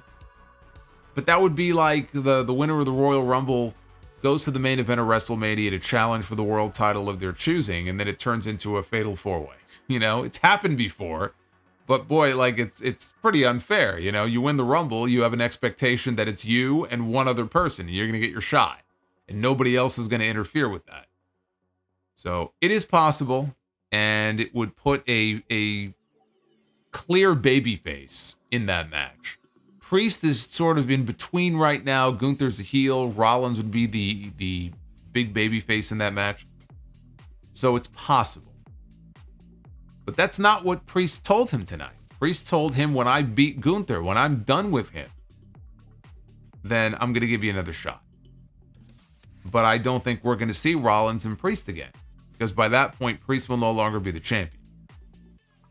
And then we can get Rollins and Gunther straight up, one-on-one. El Masse with the $40 super chat drop. Cena was about to be fired in 2003, but Rock called Vince, told him that Cena has potential. Give him a white rapper gimmick and he is going to be a big star. Not as big as The Rock, of course, but decent enough. Well, of course. Of course. TEH says Liv changed her profile picture to Dominik's face in her crotch. It's only going to make Rhea even more angry. I don't know why she would do that. She's asking for it now. To be fair, though, I mean, if I fell and my face ended up in Liv Morgan's crotch, I too would make that my profile photo. So I can't say that I blame her. NWO Matt, thank you for the learning tree. Start the learning trees. Drew did nothing wrong. Punk keeps screwing him out of the WWE title. Punk is the heel. Punk has always been the heel. You people just didn't believe me when I tried to tell you. LJ in VR. Strowman must run literally every single week. Yeah, it's like they're asking for trouble there. I mean, of all the people to have running on the show every week, I don't think that Braun Strowman is the one that should be getting his cardio in during Raw every week. Corey J. Barnett, wish I was Dom. He's got the job of a lifetime. He really does. Rodimus Prime, Liv Morgan, count your days. Mommy is back, and Dominik effed up big time. Jonathan Black.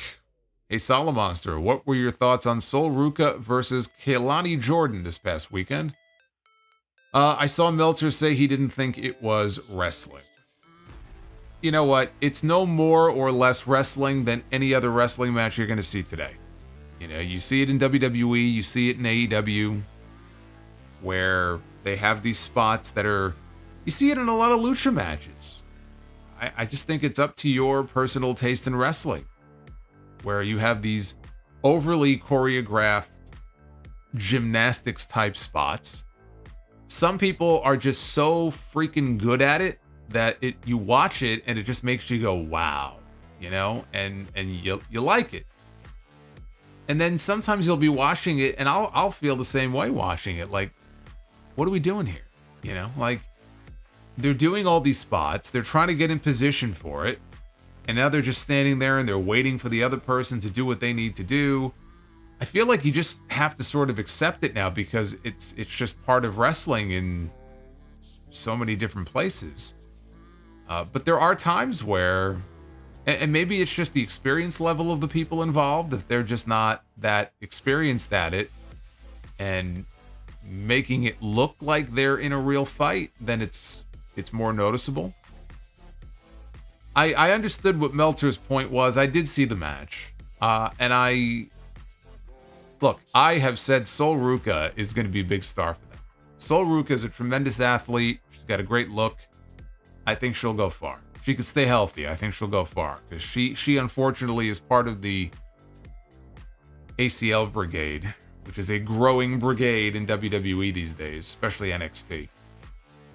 But yeah, there were spots where it was like, all right, they're cooperating with each other.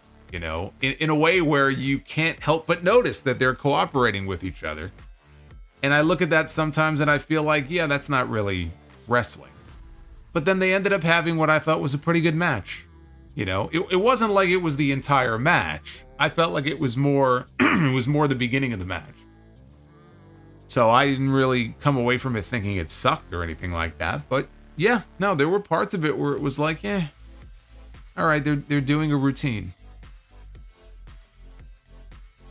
You know, when Ricochet and Will Ospreay had that match years ago, what did everybody call it? What did I call it? It's the video game match. Right? It looked like they were in a video game. They're doing like video game spots. They're not wrestling. They're just showing off. They're showing off their athleticism. Samoa BRO. They're not actually trying to like beat the other person. They're not in a fight. They're in a contest where when they're done doing what they're doing, when they're done with their routine, you expect to look over to the side and you're going to see people holding up signs that say 7, 10, 5. That's kind of what it feels like. So he's not totally wrong. Although, given the kind of wrestling that he likes, maybe not the best person to be making that comment, but he's not totally wrong. There's a reason, there's a reason why you hear the word Spot Fest. To see Spot Fest, you see them a lot in ladder matches. We had it at Money in the Bank. But you could have a really fun Spot Fest type match, right? Doesn't mean you can't enjoy it. But you're going to have people doing a collection of just big spot, go right to the next one, big spot, go right to the next one, don't sell, not really telling any kind of story. That's what turns into a Spot Fest. Some people don't like that. Some people love it. I think part of it also is, it depends how young you are. People who grew up watching wrestling in the last 10 years, they're going to think that that's what wrestling is. To them, that's what pro wrestling is. They don't have any concept of what wrestling looked like 25 years ago when people couldn't do half the shit that these people do now. They couldn't do it. They couldn't physically do it back then. And they weren't trained to do stuff like that. You know, or in some cases, they didn't have the physical skills to do stuff like that. They weren't gymnasts. You know, or maybe they didn't play a certain sport in college. Look at the people they're recruiting now. They're recruiting people from gymnastics, and they're recruiting people from different types of athletic backgrounds. These are the people they're going out and finding. So that's why they're so good at what they do. Is it wrestling? It's what you make of it. That's what it is. Sometimes I don't think it is. Casey is Raw. Have you heard about Hulk Hogan allegedly firing a brand ambassador for his Real American Beer Company for being black? Yeah, I saw a story about that. I don't know why he fired her. That's her story. Maybe it's true, maybe it's not. I don't know what his reasons were. I don't really give a fuck about his fucking beer, so I don't give a shit. But apparently that's her story. So whether that's the reason why she was allegedly fired, I have no idea. I'm not going to blame Hogan for it. I don't know all the details. Jerome Eugenio, new season of Unsolved Mysteries coming to Netflix July 31st. Very cool. Very cool. Won't really ever be the same though without Robert Stack coming on with that song. Alex with the $22 super chat. Brother Solo, with Cena's 2025 retirement tour approaching, can you see a scenario where his opponents are revealed as a surprise, similar to an open challenge, rather than the generic choreographed method? The generic choreographed method? You mean wrestling? Where you announce your opponent in advance? The way the business has been built for decades? So you can make money? We're not in the surprise business here. They're not throwing a surprise party every week. So, no, I don't think that all of his opponents should be revealed as surprises. So you mean to tell me that if he wrestles at WrestleMania, he's not going to know who his opponent is until he goes to the ring that night? Like Seth Rollins at 38 when he didn't know Cody was coming out? You're not going to tell people who John Cena's wrestling at WrestleMania or at SummerSlam? I mean, that'd be pretty stupid now. Come on.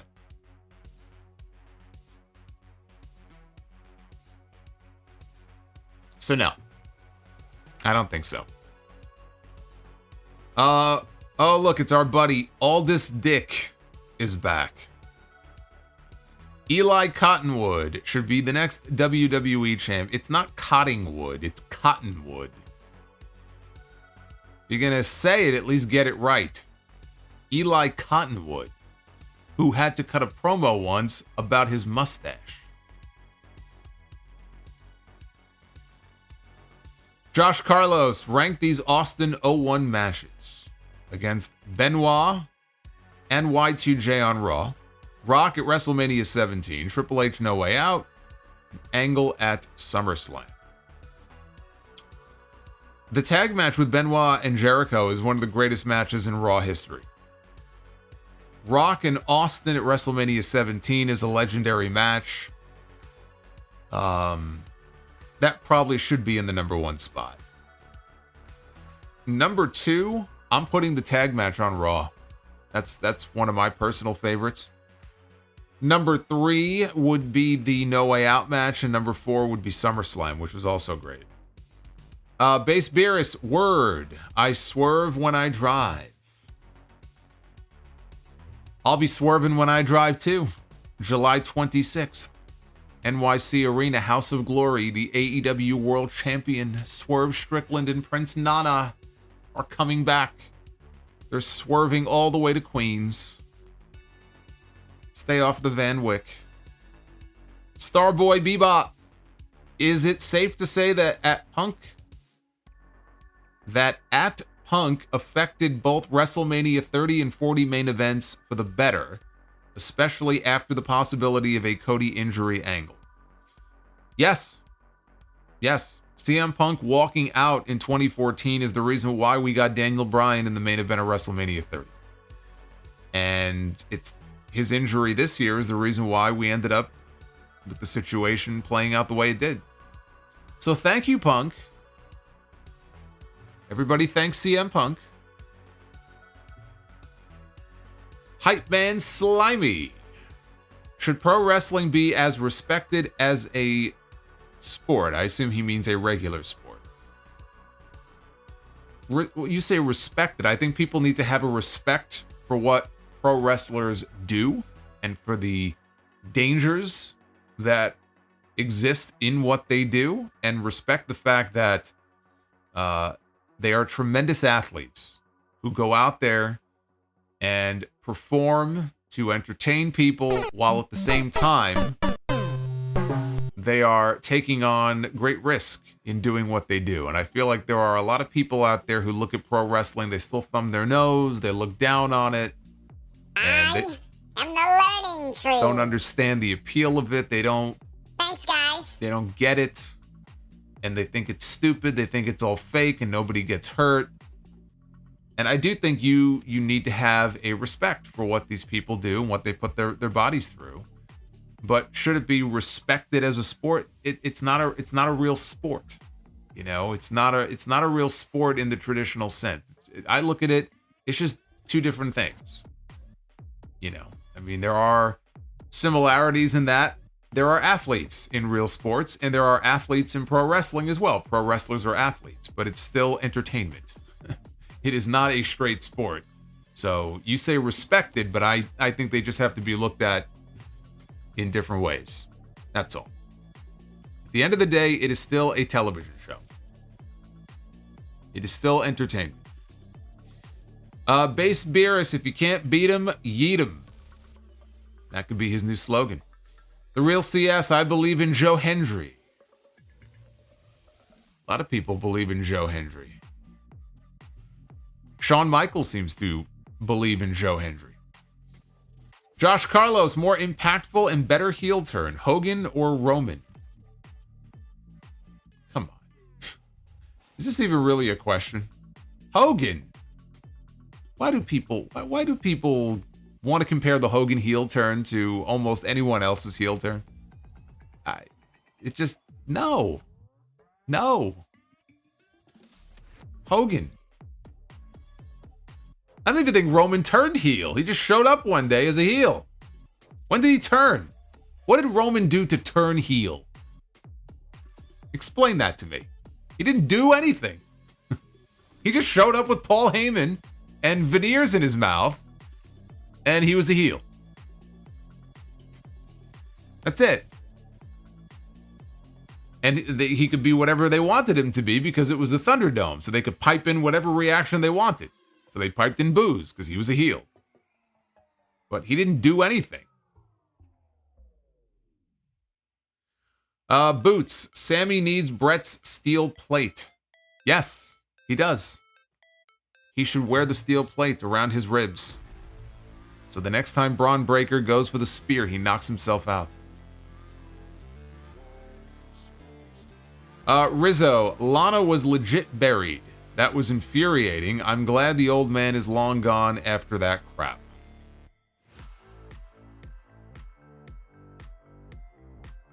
Alex, I have no idea what you just said. Alex with the $23. With Wade Barrett seeming to involve himself in the Drew and Punk feud, can you see them revisiting the Nexus storyline if Wade does actually become a factor? No. And Wade Barrett is not wrestling. He's not going to be involved. Kevin Dunn's Beaver. Sol Ruka is my Pookie. That's what Al Bundy used to call Peg. She was his Pookie. Base Beerus, I see Eddie every time I see the mustache and the mullet. It's just unavoidable, isn't it? I mean, he really, now more than ever with that hair and that mustache. And he does all of Eddie's moves. Does the shimmy, right? He does the Three Amigos. He does the frog splash. He is the spitting image of Eddie Guerrero. Hoffenheim says Liv, stretching the third leg of Dom. I think Dom will be stretching the third leg of Dom tonight in his hotel room. Antonio Taylor, thank you for the $12. Spartan Sprinkles, Carlito is a meat gazer. Antonio Taylor says, I forgot to add my message. Anyway, I think the CM Punk and Drew feud has been the best WWE has produced in years. Hard to argue. It's been great. They haven't even touched in an actual match yet. Nick Grosso says, if you noticed in the video, we saw Gacy, Loomis, Rowan unmasked, but not Nikki Cross.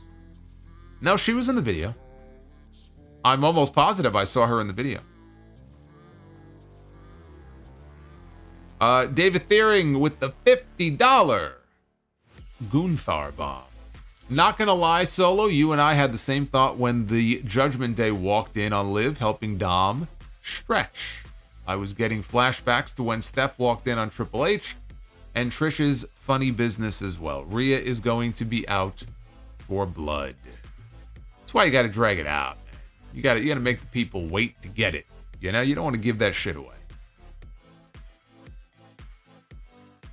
Nick Grosso with the $9.99. Where do you see the Judgment Day thing going? Rhea, Priest, Dom versus Bálor, JD, Liv, or do Rhea and Priest part ways with the group and be huge baby faces? I think Priest, I don't know about Priest being a huge baby face. Rhea is already a huge baby face.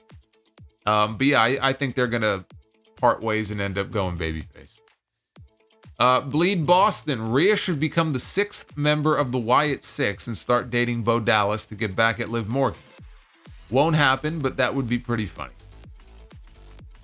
It would be if Liv Morgan and Bo Dallas were still dating, which I don't believe they are. So I don't think she cares. Hoffenheim, does the learning tree suck that bad? I don't watch AEW. Yeah, it's just not good TV. DEH Sires, after Heatwave, I need those NXT producers to get called up to the main roster. Those main roster producers are getting lazier. Did you watch the show? I watched parts of the show. I didn't watch the entire show. Hoffenheim, we need a 304 title on every pre-show.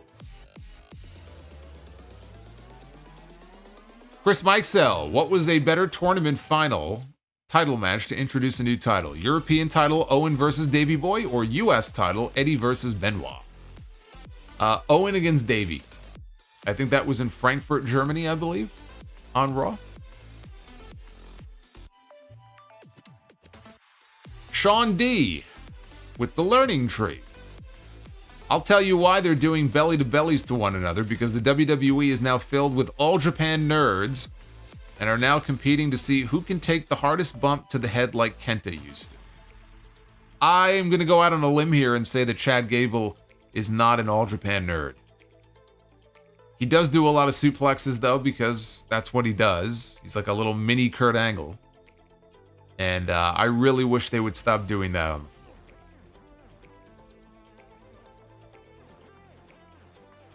NWO Matt.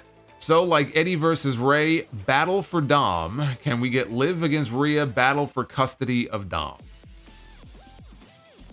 I don't know. Based on the way Rhea was acting, I don't think she wants custody of Dom. Justin G, this can only end one way. Judgment Day Court. Uffman Entertainment.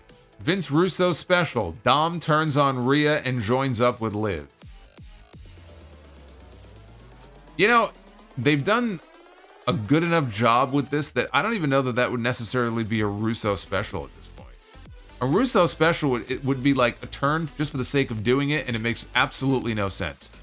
In this case, you could understand it if Dom were to turn. I mean, he's finally fallen for Liv after weeks of pursuit.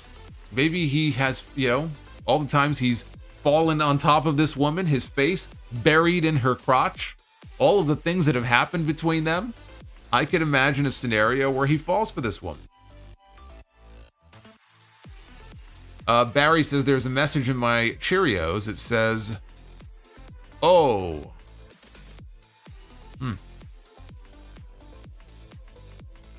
Looks like somebody needs to buy some alphabet syrup. Now you could spell out your own words.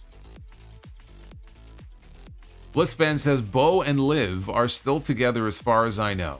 Okay. Word on the internet, which is always so reliable, was that they weren't, but I haven't bothered to investigate because I don't give a shit. But if Blissfan says it, then it must be true. Because I know Blissfan I know is on top of this stuff. When it comes to anything Wyatt related, I know Blissfan's got the scoop. So maybe you can look into that for us. Rizzo says, this is my reaction if I hear someone say, it's the learning tree. Thanks, guys. In public now, thanks to these streams. You should end every conversation you have in your daily life with thanks, guys. Like, let your voice get really high-pitched. Like somebody kicked you in the nuts and say, thanks, guys. And then just walk away.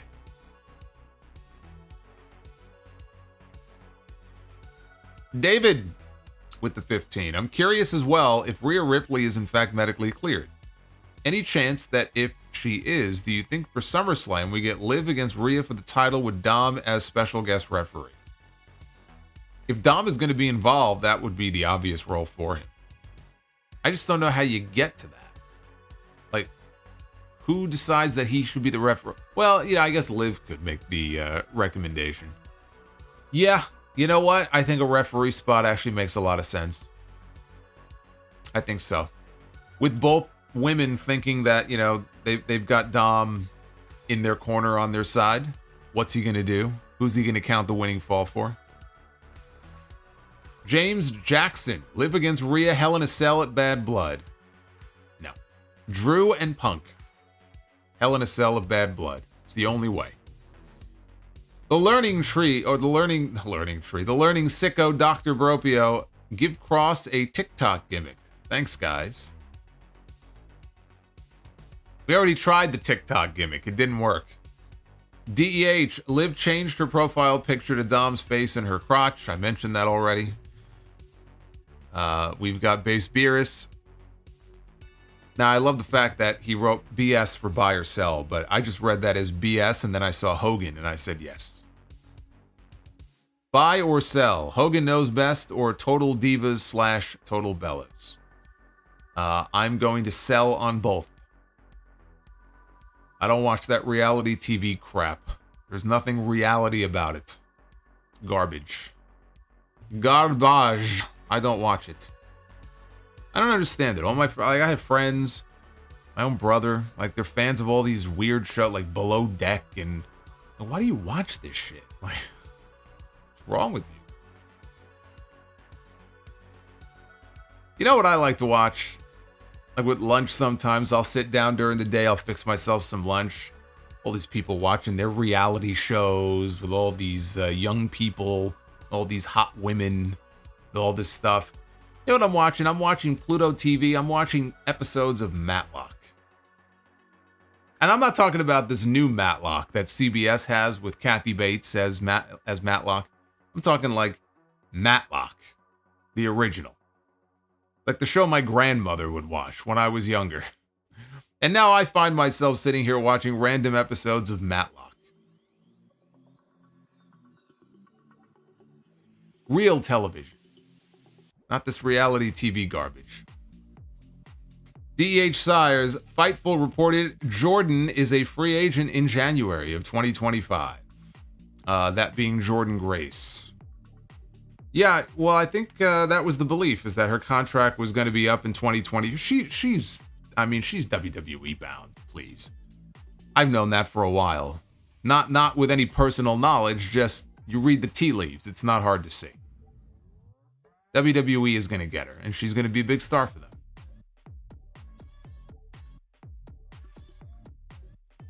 You know, funny enough, I was never really a Murder, She Wrote guy. Well, I wasn't really in the age group for it. But even now, like, I'm not a Murder, She Wrote guy or Columbo. I would watch Columbo. I did watch Columbo when I was younger with Peter Falk. But now I'm a Matlock guy. And you should be too. Jarrett Rodriguez. Every time I look at WWE's Instagram comments, I die inside. Just bad take after bad take.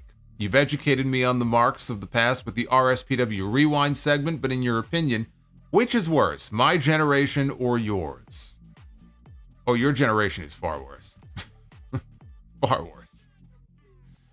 I mean, there were some sickos and dum-dums in mine too, but I just think it's as bad as it's ever been now, as far as that goes. Uffman Entertainment, at the end of the day, it's like Russo once said, it's just wrestling, bro. It's just wrestling. The Juliet, Jordan Grace revealed in an interview that her TNA contract expires in January. Also, rest in peace, Cartoon Network. Is it truly dead or dying? I mean, people have written off Cartoon Network before and it's still around, so I don't know if that's a legitimate thing or not. I feel like it's been dead for a while, no? Alex with the 10 spot says, if Cody did not leave in 2016, where do you think his position would be in WWE right now? Also, if AEW creates a Hall of Fame and decides to put him in it, do you think WWE will allow him to go? No. No, they're not going to do business with Tony Khan. And as far as where he would be right now, had he stayed, he had to leave in order to get to where he is. So it's hard for me to know for sure if Vince wanted him in that Stardust gimmick for another year, 2 years, 3 years. It was a dead end. He wouldn't be the champion right now, I could promise you that. I don't think he'd be champion now. No way. Base Beer as HBK also believed in Swerve. He did, more so than Triple H did. That HBK man, he's got a good eye. One goes this way, the other one goes that way. DEH says Game Show NXT was a guilty pleasure. Funny show. Devin from New Jersey says even though Cena isn't Solo's GOAT, would he be in my top 10? Brandon Vasquez, how do you think Cena's career plays out if Brock Lesnar never left in 2004 after WrestleMania 20? Does he still become the top guy or near the top? Yes. Yes, he does. I think with his ability, the charisma, the natural charisma that he had and his promo skills would have, more than his in-ring skills, would have carried him far no matter what. It might have taken a little bit longer. He may not have been the face of the company for as long, but I think Cena still would have become one of their bigger stars.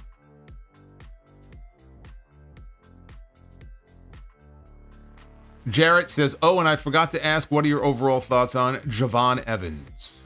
He's a great athlete. He's very impressive, especially at his age. I think he's only 20. He's very gifted athletically. Base Beer says, Dom and Liv, pure soap opera, just how we like it. Why they say wrestling is like a male soap opera. Uffman Entertainment, Liv said in an interview back in May that she is single, so keep your DMs open.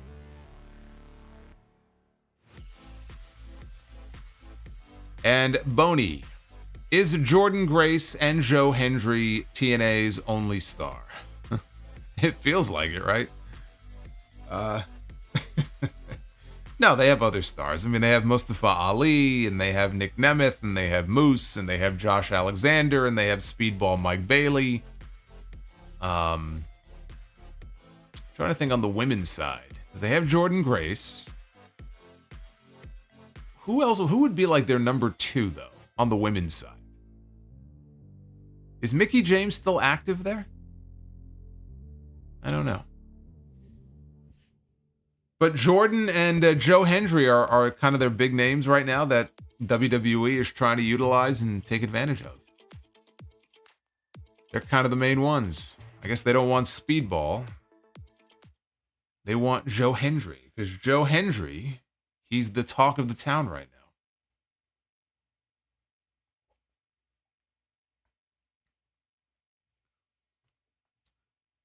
Oh, Jake Something, that's right. Yeah, no, Jake Something is really good. Yeah, we brought him into House of Glory last year, and he's very good. He's very good. Masha Slamovich. Yeah, she's great too. Ash by Elegant. Oh, TK Banks says that's terrible. Says Trash by Elegance. Have they changed her name and I didn't know about it?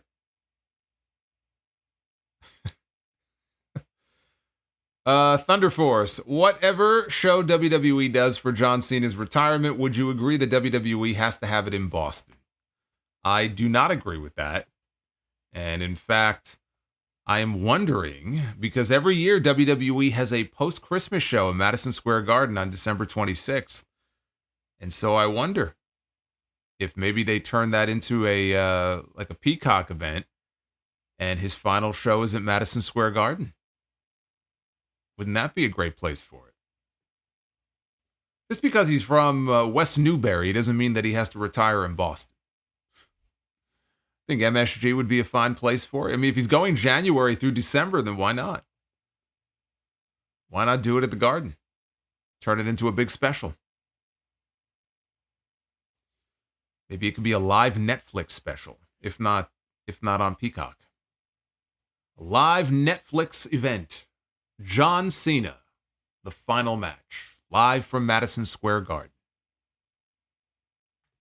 How John Cena saved Christmas? Sure.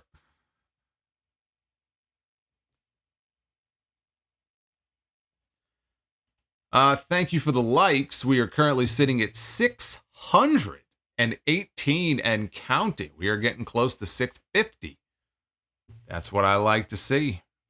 That's a big night right there, and that means that we are going to be the Booker. Ladies and gentlemen, it is now time to be the Booker. Yeah, you know, Snow Dog, I agree with you, Snow Dog, and I was going to say the same thing. If I had one knock on Javon Evans, and it's less of a knock now, he's still so young. He's way too skinny. He's got to put some meat on those bones. So as he matures and gets older and trains, he's got to get a little bit bigger. he can do that, he's got all the athletic gifts in the world, I think, to be a big star. But yeah, he's like rail thin. So his ceiling is only going to go so high if he's looking like that. All right, tag team Be the Booker. Here we go. We kick things off here with the teams. We got the teams here in Be the Booker. And we went to the completely wrong slide. We went to the Sound Off Gamer slide. Time to be because the Booker. I hit the wrong button. I don't know where I went. But we're back. We're back now for Tag Team Be the Booker. There we go. We won't do that again. We begin with the Midnight Express. Beautiful Bobby and Dennis Condrey. And look who's in the middle there. Jim Cornette, a young Jim Cornette.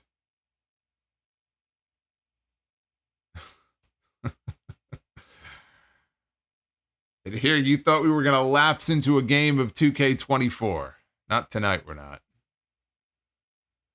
We're live, pal. All right, the Midnights. The Midnights. Going to be taking on... Huh. How do I feel about this? Faces of Fear and the Midnight Express. You know what? Don't beat me up, Haku, but yeah, it's not a winner for me. That's not a winner for you. You could bell it all you want to. It's my promotion. I don't give a shit what you would do. It's what I would do. And I don't know. I don't like that match. I don't like that match. I don't know why. I just don't like that match.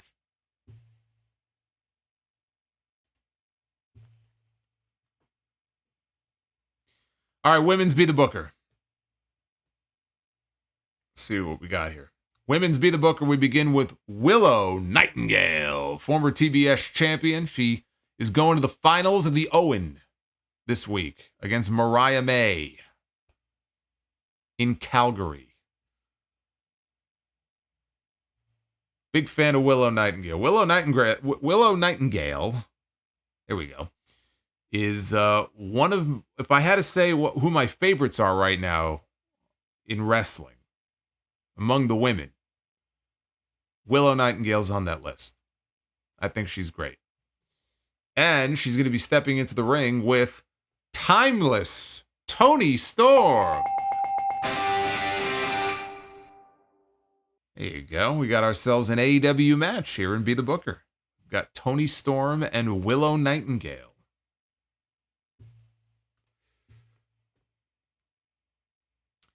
Willow has been beaten down with a metal object. Willow. All right, men's Be the Booker. Let's do it. It is the former AEW World Heavyweight Champion, Samoa, or as Justin Roberts says it, Samoa. Doesn't that bug the shit out of you? Samoa Joe. He didn't have it for that long, but I was a fan of Samoa Joe, the AEW World Champion. I thought he carried that belt well. And let's see who Samoa Joe is going to be defending that AEW World Heavyweight Championship against. It will be against the former IWGP World Heavyweight Champion, Sonata. Now, Sonata has fallen from grace. He's no longer the IWGP champion. He's no longer really in the top mix. But I think he gets unfairly maligned as champion. I like Sonata. 2 out of 3 is our score for Be the Booker tonight. Not the best, but we've had worse.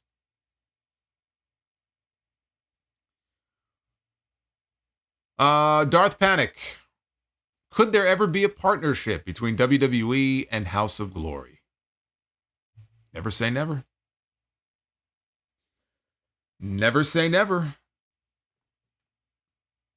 We had the WWE Women's Champion make a stop at the NYC Arena in the last couple of weeks. You saw the video online.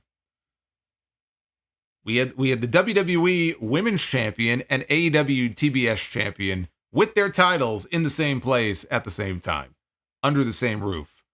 And it was a House of Glory roof. I'm just saying. That's HOG.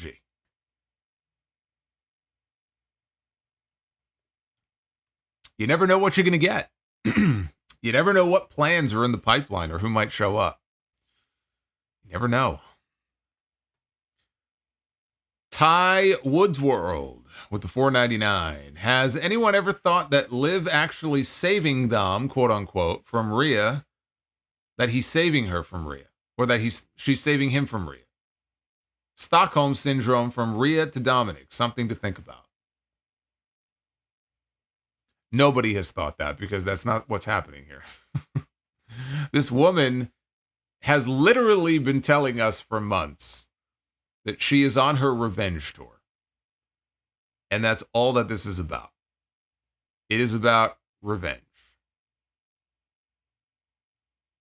It is about revenge and nothing more. It's not that deep.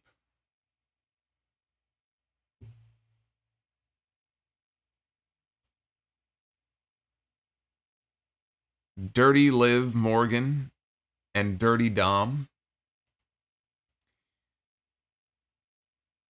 Thank you guys for all of the great super chats. Some good questions in there.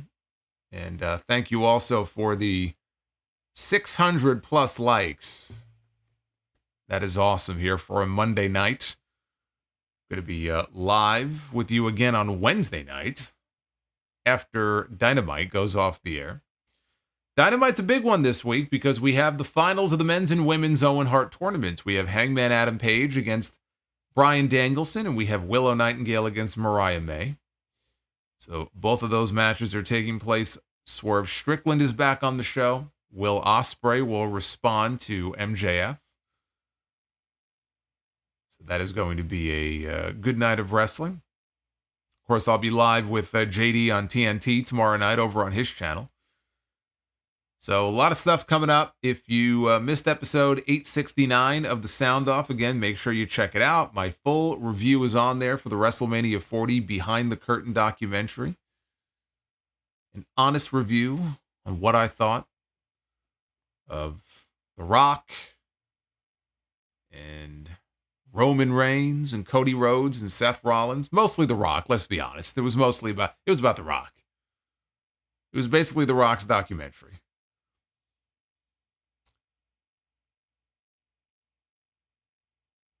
Hey, Boots. Look at Boots. Hey, look at Base Beerus.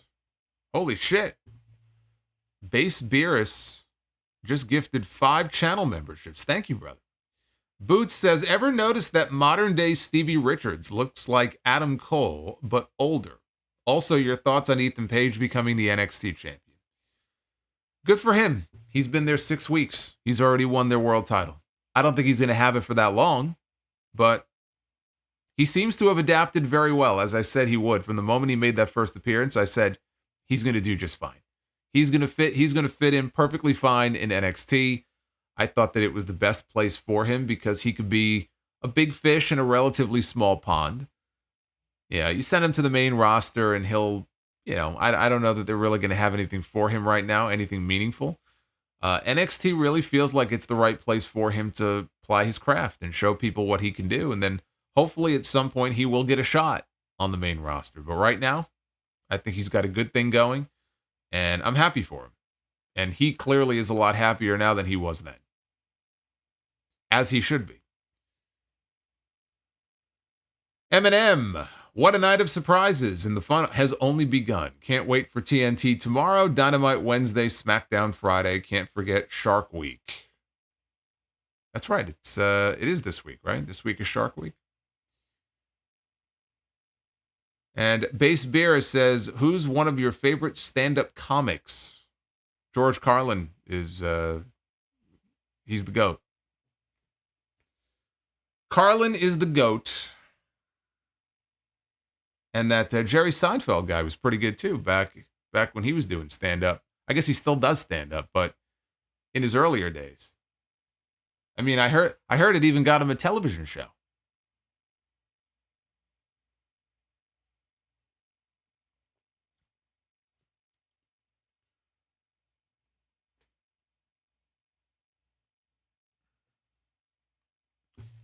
We've got Power Spying Games with a super chat. Says, who's the most underrated looking woman in wrestling, past or present? And, you know, I see a lot of people mentioning Luna in the comments. And I think if you've ever seen Luna, and I've seen Luna without the makeup on, and she's a pretty woman, but that's not what her gimmick was. And so she had the half-shaved head and the tattoos and the scratchy kind of, you know, evil-sounding voice. And it just, you know, people didn't look at her like, oh, what an attractive woman, because she wasn't trying to be attractive. But I don't think she gets enough credit for being, a beautiful lady. A beautiful soul who unfortunately was taken from the wrestling world far too soon.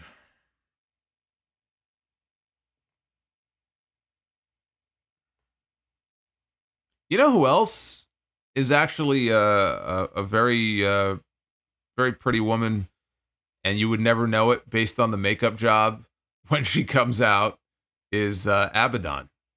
You ever seen Abaddon without the makeup on? You would never recognize her. You would never recognize her.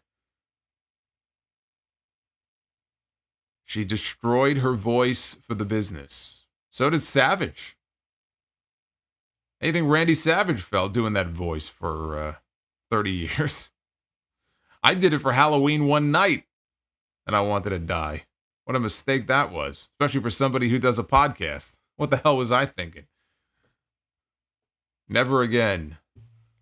Uffman, wow. Also, following suit and gifting 5 channel memberships. Give it up for Uffman. Fallen Footwear is one of our new channel members now.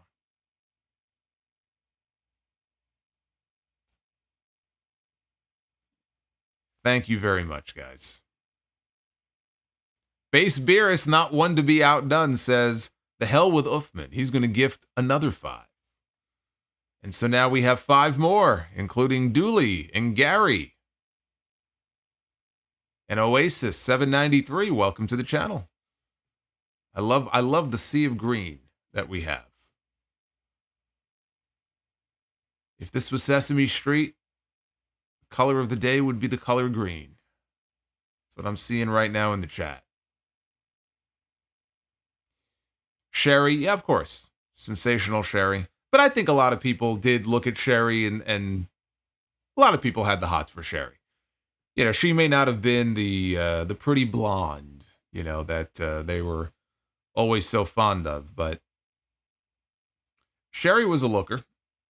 Sometimes she would also wear some like wacky makeup on her face and stuff, but no, I think a lot of people like Sherry. And Uffman comes right back and says, anything you can do, I can do better. 5 more gifted channel memberships, including Ray and Lead Plant and Schwartzy. May the Schwartz be with you. Welcome, Schwartzy.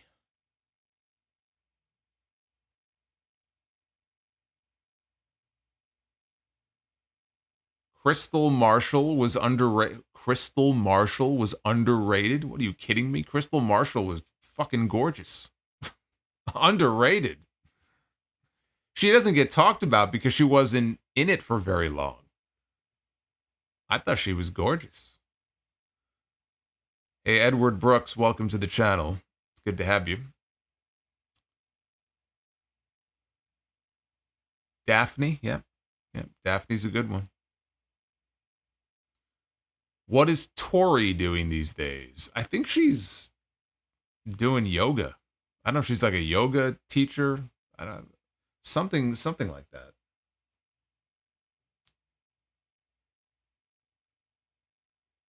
Spaceballs 2 is in the works. I did hear that. I did hear that, yes. Spaceballs is an absolute classic. The diner scene, the space diner scene, just, it's cinema. It's cinema. Where they spoof the scene from Alien. I don't even want to give away the real, like, cool part about that scene to people who still haven't seen the original Spaceballs. But if you've seen Alien and you've seen Star Wars, then you would enjoy Spaceballs. It's basically one big spoof, mostly on Star Wars, but it's like a real big spoof on those movies. But well done. A well done one.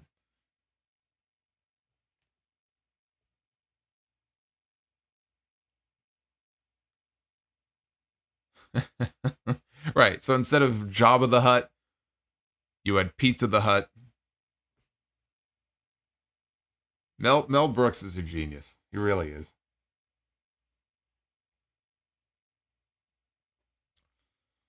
I did see the new Beverly Hills Cop movie. Beverly Hills Cop Axel F. dropped on Netflix on Wednesday. And I watched it, and I enjoyed it. I enjoyed it. It's not as good as the first and the second one.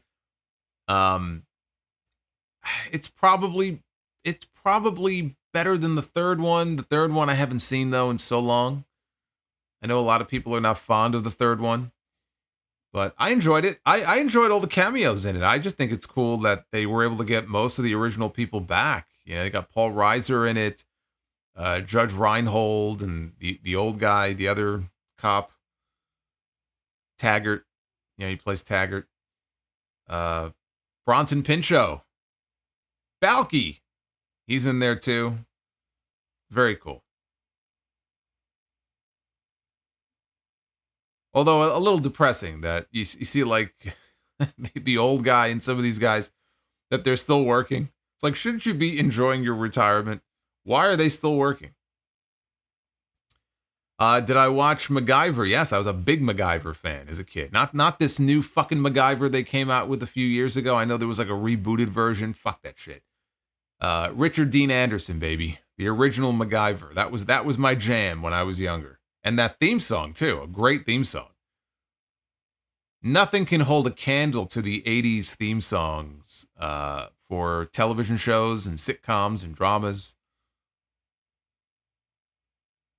Yeah, I was a big MacGyver guy. Hunter with Fred Dryer, which was like, you know, basically like a knockoff Dirty Harry, but loved that show. Only recently discovered the show Wise Guy. Did not even know this show existed. I saw it on Peacock. I'm like, what is this? And because it was a Stephen J. Cannell show. Cannell was the one who, you know, created the A-Team and Hunter. And it was a late 80s show. It only went about 4 seasons, and I didn't even know it existed. And I started watching that, and I'm really enjoying it. So that's... I still can't believe I didn't even know that show existed. Knight Rider, yeah. Throw them at me. You're bringing back a flood of memories here. Yep, Knight Rider was another one. I was not a Rockford Files guy, no. No, I didn't watch Rockford Files. Miami Vice. I feel like that's one I should go back and watch. I did not watch Miami Vice regularly. I've seen a few episodes of it. It was not a favorite of mine back then. I should really give that series a watch.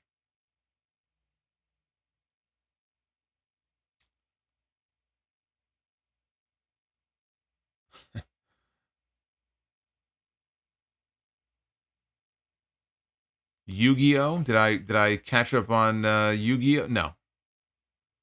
No, I did not. Starsky and Hutch? No. Chips? No. I was a Dukes of Hazzard guy. Roscoe P. Coltrane.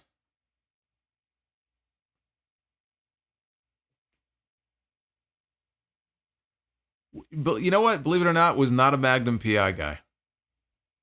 Was an A-Team guy, but not MASH or Magnum PI.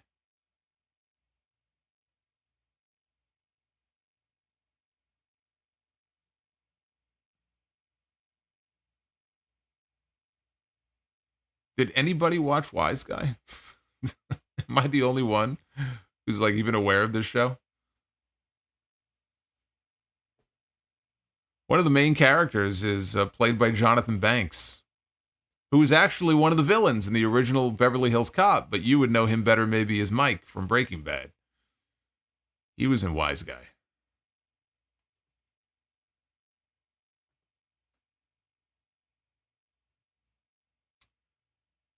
Oh yeah, Thundercats, of course.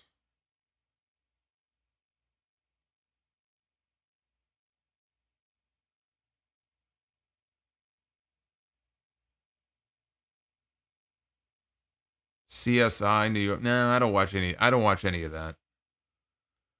I didn't watch NYPD Blue either. I don't know. Should I watch that? I never watched any of them.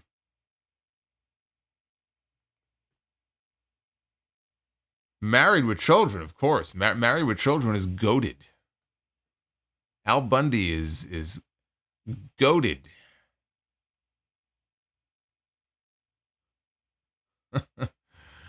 The promo battles with him and Marcy are just legendary. What makes it even better is knowing now that the actors who played Marcy and Al, they genuinely did not like each other. So it's kind of made it better knowing that.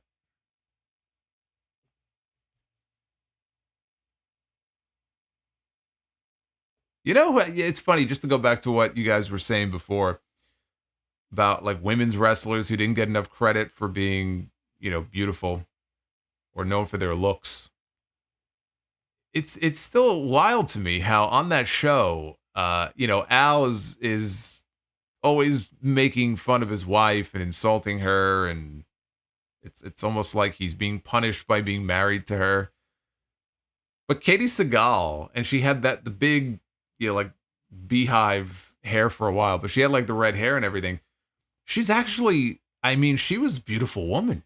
So it was kind of weird that he would like act that way when he had this beautiful woman at home that he was married to. And like, if you've seen Katie Sagal even like now, like in recent years, she's still a knockout. Like she still looks great.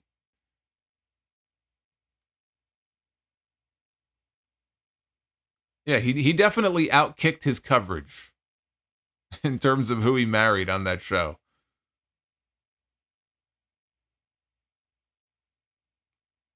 But still, I think one of the greatest lines of all the lines on that show.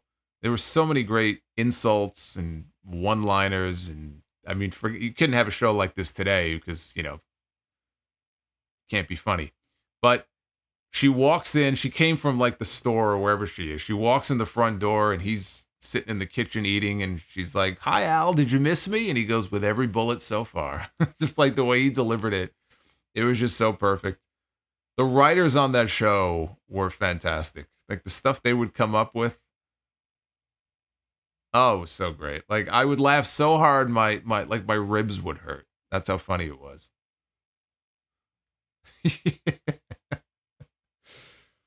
Oh man.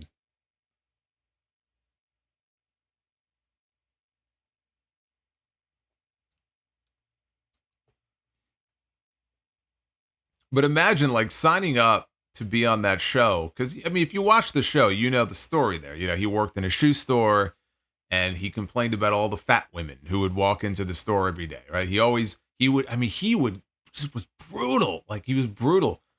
But they were funny. And, like, but these women, they took these roles knowing, like, I don't know how they put the casting call out for it. Like, you know, heavyset woman for a role where she gets degraded and insulted. I don't know how they even put the casting call out for it. Yeah, obviously they were okay with it. But man, I mean, some of the jabs are just, they're so biting.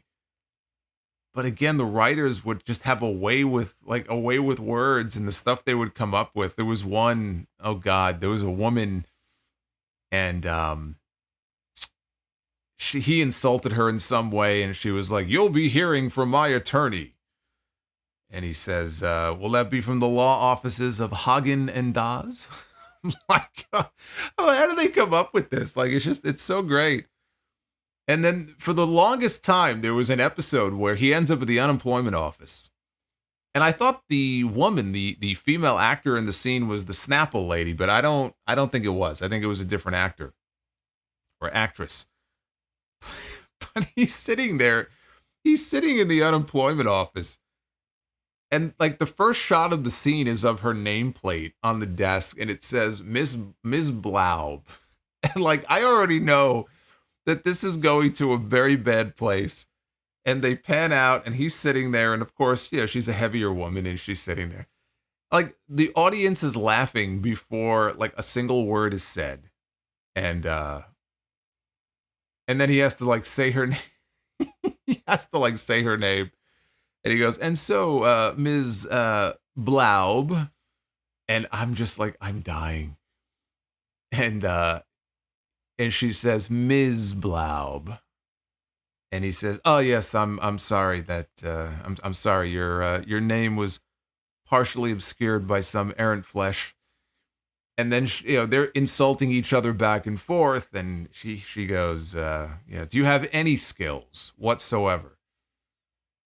He says, "Well, I'm naturally inquisitive." He goes, "For instance, I'm wondering just how strong that chair is that you're sitting in right now." But she was going back and forth with him, like. Every insult, like she was giving it right back to him. Like that's funny, like that's comedy. People could laugh at each other. Can't do that anymore.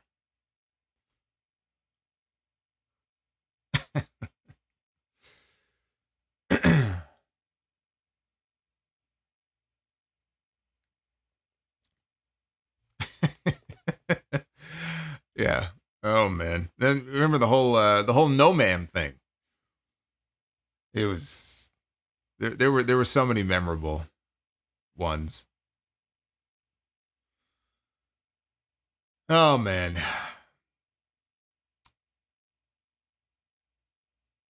And Jefferson, the actor. I mean, again, the actors they got for the show, they're all great. Ted McGinley, Christina Applegate, David Faustino.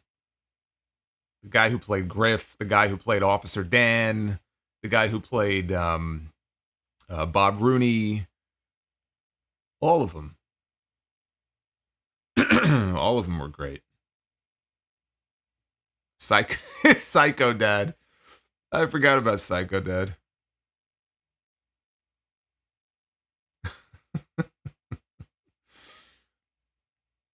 Remember the opening song for Psycho Dad?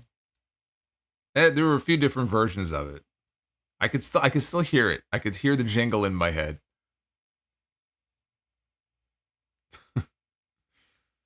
Killed his wife because she had a cold. Might as well, she was getting old. Psycho Dad. You would just sit there going like Psycho Dad.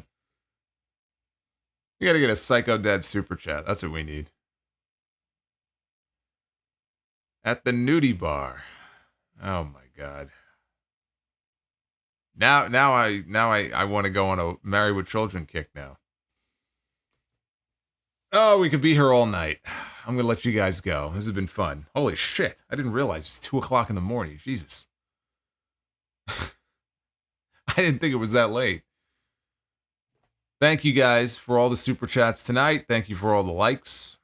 Thank you for all the love. I think we had a good review going through all the key parts of the show. Good Raw. Hopefully we'll have a good Dynamite on Wednesday. Again, if you missed episode 830 or 869, Jesus, I gotta go to sleep. 869 of the Sound Off. I'm shaving off Sound Offs now. Go check it out. We're back in the top 10 I saw earlier. I think we're at number 10 in the top 10 wrestling podcast on all of Apple. So when you go and you stream from there and leave a comment and a review, you can help us work our way back up the charts. So that's always cool. Be well. Stay safe. Have yourselves a great rest of your night. Go listen to some Psycho Dad. Seriously, go type in Psycho Dad here on YouTube when you're done here. If you've never heard the jingle before, it literally was just like he'd be watching TV and you would just hear the opening song. That's really all it was. So there were like a couple of versions of it. So go listen to some of that before you go to bed. Ty. What about your super chat, Ty? I read your super chat before. You got to keep up. But the Liv Morgan thing, I read it already. I read it. All right, I'll see you guys Wednesday night. Take care, guys.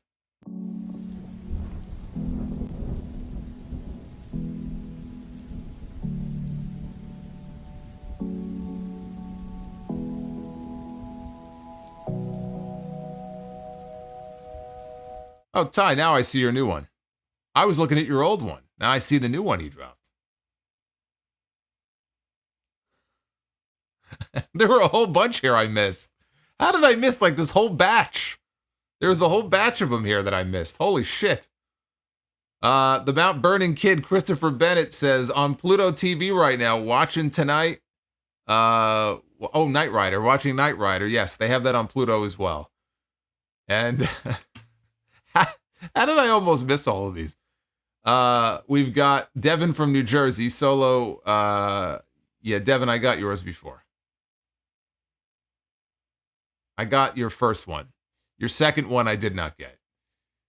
His second one was, who's the GOAT of reinvention? Undertaker or Jericho? The GOAT of reinvention, I would say Jericho.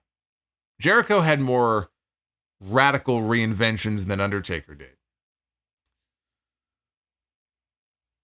And then we have got Power Spyin, who said, speaking of which, put Hunter and McCall back and be the booker. Nah, I took him out. I'm not going to put him back in. And Ty says, Parker Lewis can't lose, Hunter and my secret identity. God, Parker Lewis can't lose. And Herman's head. Remember Herman's head? Am I the only one who remembers Herman's head? Am I losing mine? I know there are some Herman's head fans here.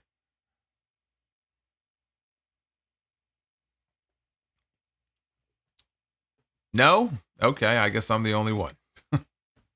On that note, I will see you guys on Wednesday. Amazing.